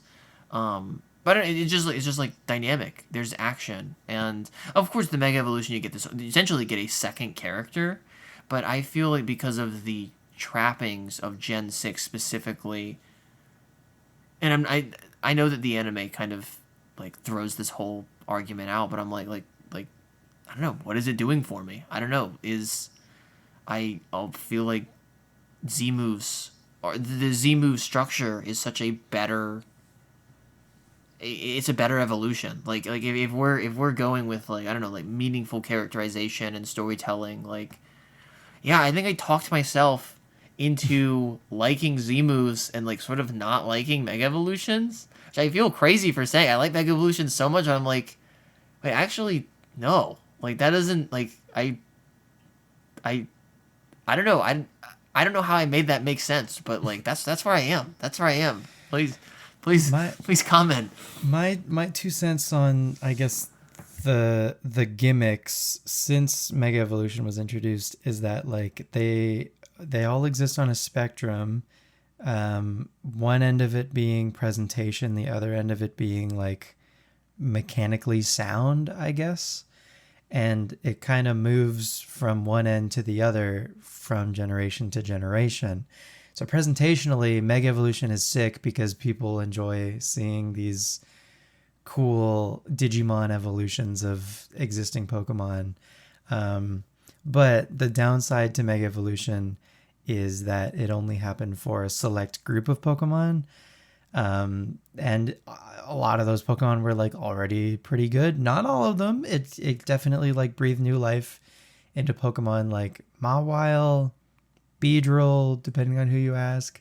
But then, Definitely Bijo. Good job, Bijo. You did it. but I don't know that, like, Salamence and Latios and Rayquaza necessarily needed a Mega Evolution. But anyway, they got one. And And yeah, so also, I God think forbid the design is bad. Like, Salamance's Mega is bad. Like, well, yeah, it's that's the ultimate crime, is if, like, this is pretty much strictly a presentationally, like, obviously mechanically their base stats improve, but they don't get new moves, but their base stats improve, and that mechanically is, like, why that's the incentive. But presentationally, the the Mega Evolution itself and then them transforming into this ideally ultimate being, yeah, it needs to look cooler or better than the base form for sure. And so some of them don't stick that landing. Z moves being available to every single Pokemon, that is a plus.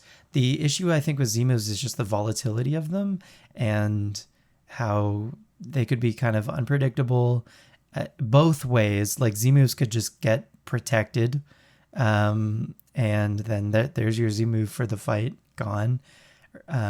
Or I mean, you could just, if a Pokemon could learn a type of move, regardless of, if a Pokemon, I mean, I don't know, a Staraptor, for instance, if it knows close combat, it's going to be able to use that fighting type Z move, and that might take someone off guard. And that's just, like, there unfortunately became too many things competitively to, like, have to keep track of, I guess. And so it just, even though there was a meta and there were Z moves that, like, typically Pokemon would have attached to them, it still was just a little too volatile. And then some of the signature Z moves, I think the one for Eevee, funny enough, made Eevee, like, useful, or at least viable. But a lot of them, I don't know, were just like like these Pokemon unfortunately could have just used the Z crystals for just like the base type or whatever, like rather than their signature move, because I don't like, I don't know if Ultra Necrozma is using Light that Burns the Sky, it could use like that's doing psychic damage, but it could also just use the psychic type Z crystal, and it might do a little bit less damage, and maybe that would matter in some matchups. But for the most part, it was like it didn't make that much of a difference, right? So then we get to Sword and Shield, right? And we have every single Pokemon in the game can Dynamax, which is useful because they double their health, and then each of their moves becomes sort of Z-move-esque, where they get a damage boost and they also get sort of like an effect of some sort, which is I think what Z-moves were missing some of the time, was an effect. Unless obviously it was like stated, where if you used a Z-move with Swords Dance, it also I don't know, had like an additional effect to it, for instance, like Z Hey, Splash. this guy doesn't know what Z Swords Dance does. I don't know what Z Swords Dance is off the top of my head, but Z Splash, I think, like people, Z Splash, I think, had some sort of additional effect to Splash, which was funny. Anyway, Gen 8, Sword and Shield, Dynamax, every Pokemon could Dynamax, which was great. It made more Pokemon viable, but then they still gave this like favoritism to a handful of Pokemon with the Gigantamax forms, and those also came with signature Gmax moves, and like particularly the one for Charizard was like way overtuned and like way too good. Yeah, they're just I don't know, like they're like just they have good effects, they have interesting effects. I don't like that they're just like they like might throw like a tiny VFX on the already existing move. Like Yeah. I was both like happy and sad when I saw like the Appleton Flapple one, where it's like I think it is the grass Gmax move, but there's like an apple animation. I was like, okay, Yeah.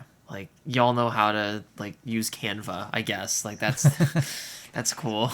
And so that's sort of like the sliding scale, I guess, on this is like mechanically, I think Dynamax and Gigantamax is more sound than the previous two gimmicks, but presentationally, I don't think people totally vibed with the whole kaiju thing of just like Pokemon getting bigger. And then for the Gigantamax forms, even though a lot of them like take actually look pretty different, which is cool. They're like similar to Megas, I would say, for a lot of them actually. Alcremie's is really funny. It just like turns into a whole cake. But yeah, I think like still it made some of these Pokemon like just better because they received a Gigantamax form versus whatever Pokemon that didn't. So that now I think like with terrestrialization in Scarlet and Violet, it is the most fair and balanced and like usable across like every Pokemon that exists, which is excellent. It's just unfortunate that the presentation for terrestrialization is this like, yeah, it's not awesome. It's fine. It's fine. It's just okay. So that's all I mean with like that spectrum. I think Wolfie VGC has explained pretty much all of those 4 gimmicks a hell of a lot better than I could. Oh yeah, but you had a really interesting. That's a very like I don't like there's an inverse curve. Yeah, I've never considered it that way. Where That's megas are all in on the presentation, and terrestrialization are all in on functionality and being mechanically sound and not totally overtuned. And then Z moves and Dynamax live somewhere in the middle of those two things. So that's yeah. that. I think for my own personal tastes, I guess, like I just have to say I like Z moves the most because movies, in battle movies are good. That is my favorite thing, I think. Yeah, I think I'm particularly fond actually of Dynamax and Gigantamax. Uh-oh. I really This like guy likes it when they turn big. I really like the whole kaiju thing, and I think they did a good job contextualizing it in Sword and Shield. But I'm also a sucker for megas. I think a lot of the megas are really good. And then mechanically, I really enjoy how terrestrialization works, and I think that adds a whole new level of depth to battling. So anyway, so I don't know. They all have their merits. You just like them all. I fear Z moves are actually my least favorite of the gimmicks. Damn you to hell. Okay, but also, whatever. like, I've spent the least amount of time in Sun and Moon, so that I feel like that has to correlate. I mean, the one thing with Z moves is, like, especially if you're playing the game, it's like, all right, I've seen Z Spirit Shackle 100 times now. I do not need to see it again. Like, yeah, you could argue the same thing for, like, you could be, like, disincentivized to mega evolve your Lucario for the 1,000th time because you don't really need to, and you've seen it already, and so it would just be, like, faster for you at that point to just click the move rather than mega evolve. I guess first. that's true. But maybe you don't get sick of it. I don't know. I feel like that's to each their own, right? Yeah, okay. So it's right. You're right. But I like Z moves. Well, that's good. I like Z moves. Z moves are good. I got myself to come around on Z moves. Light that burns the sky is a pretty fucking crazy move. I really like Primarinas. It reminds me of, like, something out of Naruto. I can't get enough out of that Z move. I'm for the base Z crystals, the rock type one, Continental Crush. So good. It's such a good name. Such an evocative name. It's a great name. It's a really funny animation. I would watch that if there was a skip button, and there's not for these movies, but I would never skip a Continental Crush if it was offered as an option. So I don't know, man. I think we got a little sidetracked, I guess, with the Z moves and Gigantamax moves. And there's an important distinction. They're a part of signature moves. Like, still. Well, okay, but and further also, I mean, I think to apply that to I do not think that was a tangent, because that lens, apply that to the entire discussion of, like, there is an axis of function versus flash. Like because like the flashiest thing, the absolute, like, megas, for instance, this unbelievable flash is, like, probably going to have some jank behind it because, like logically the flash has to be backed up. Like, yeah, like, if Lucario looks like this, it actually, like, it's going to have an attack stat that's, like, higher than any Pokemon ever before. Like, because it's like a placing thing of, like, Lucario looks really cool, but it's not really, like, any stronger. So, like, for it to look this cool, it's only fair that it is that much stronger. There's, like your eyes tell you that this Pokemon should be this much better.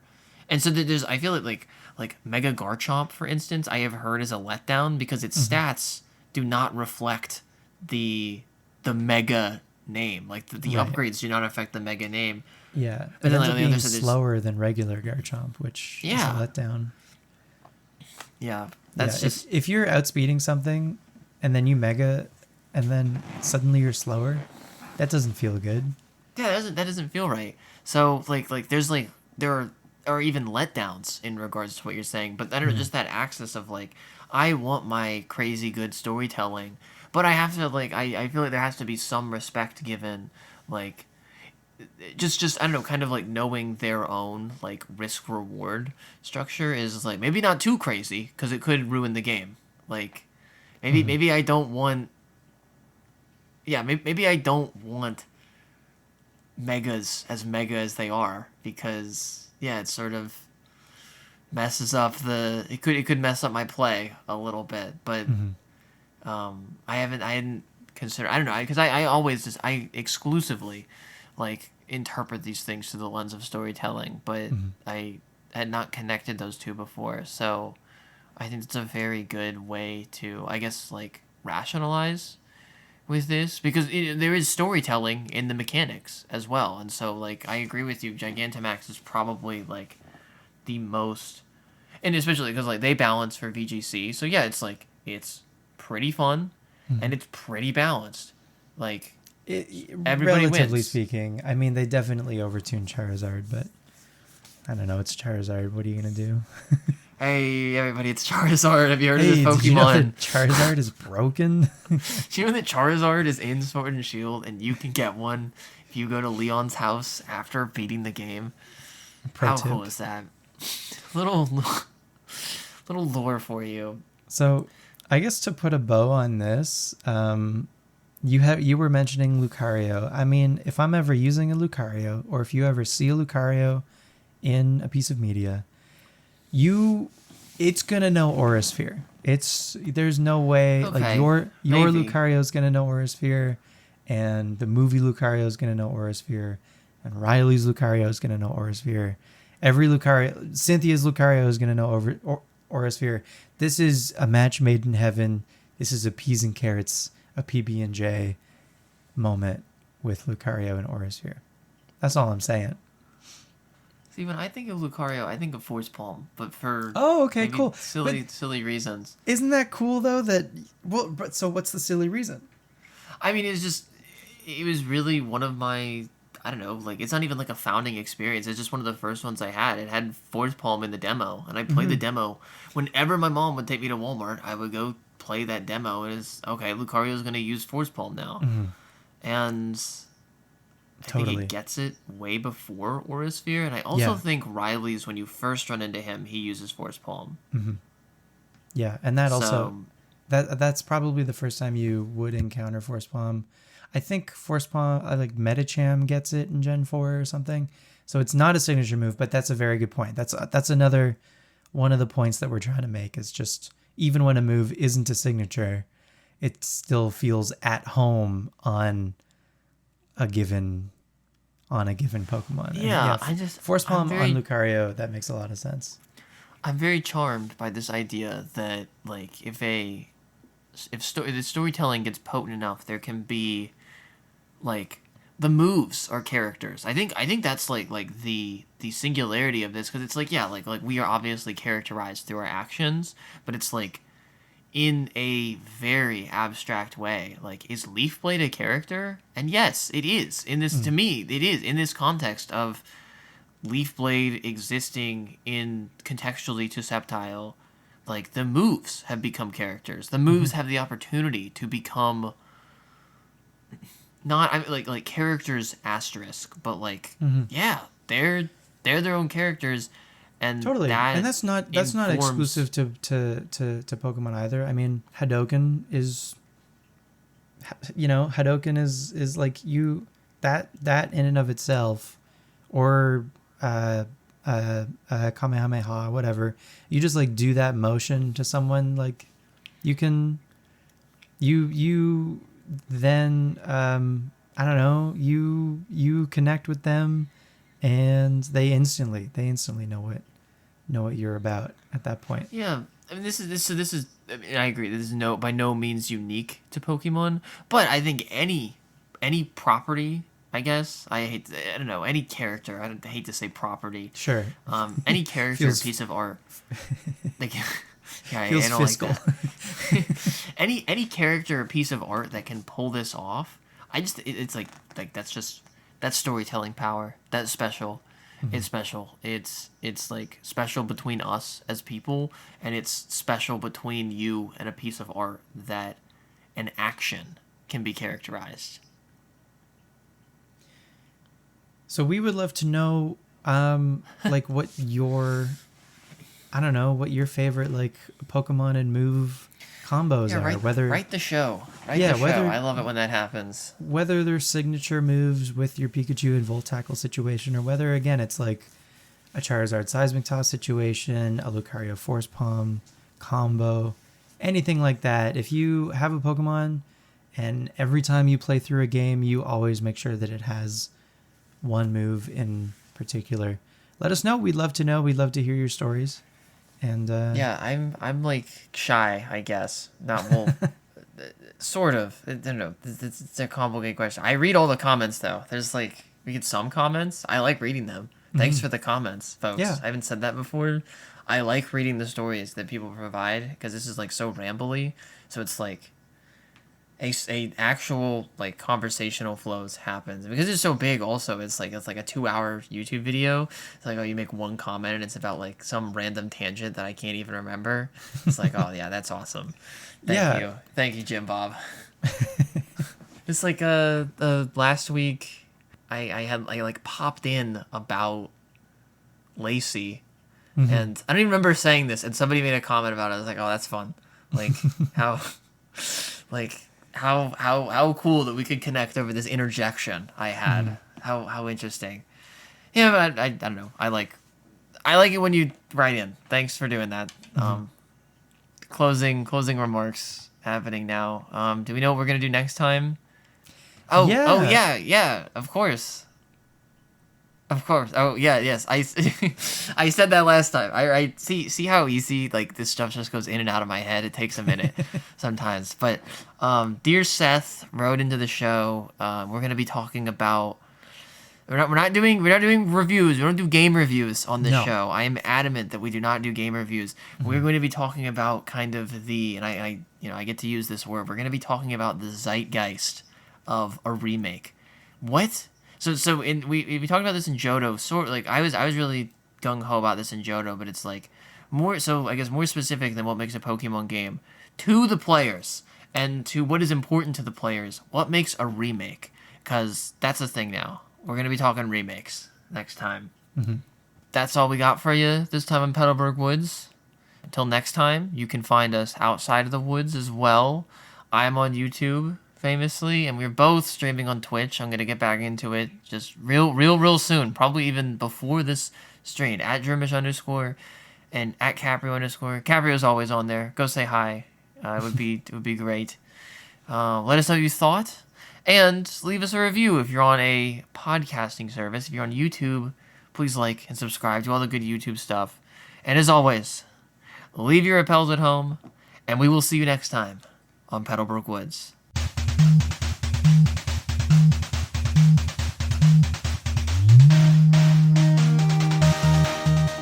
Petalburg Woods is hosted by Droomish and Capreo and produced by Girl Luigi. The theme music is by Capreo, and additional artwork is by Mo Paint Stuff.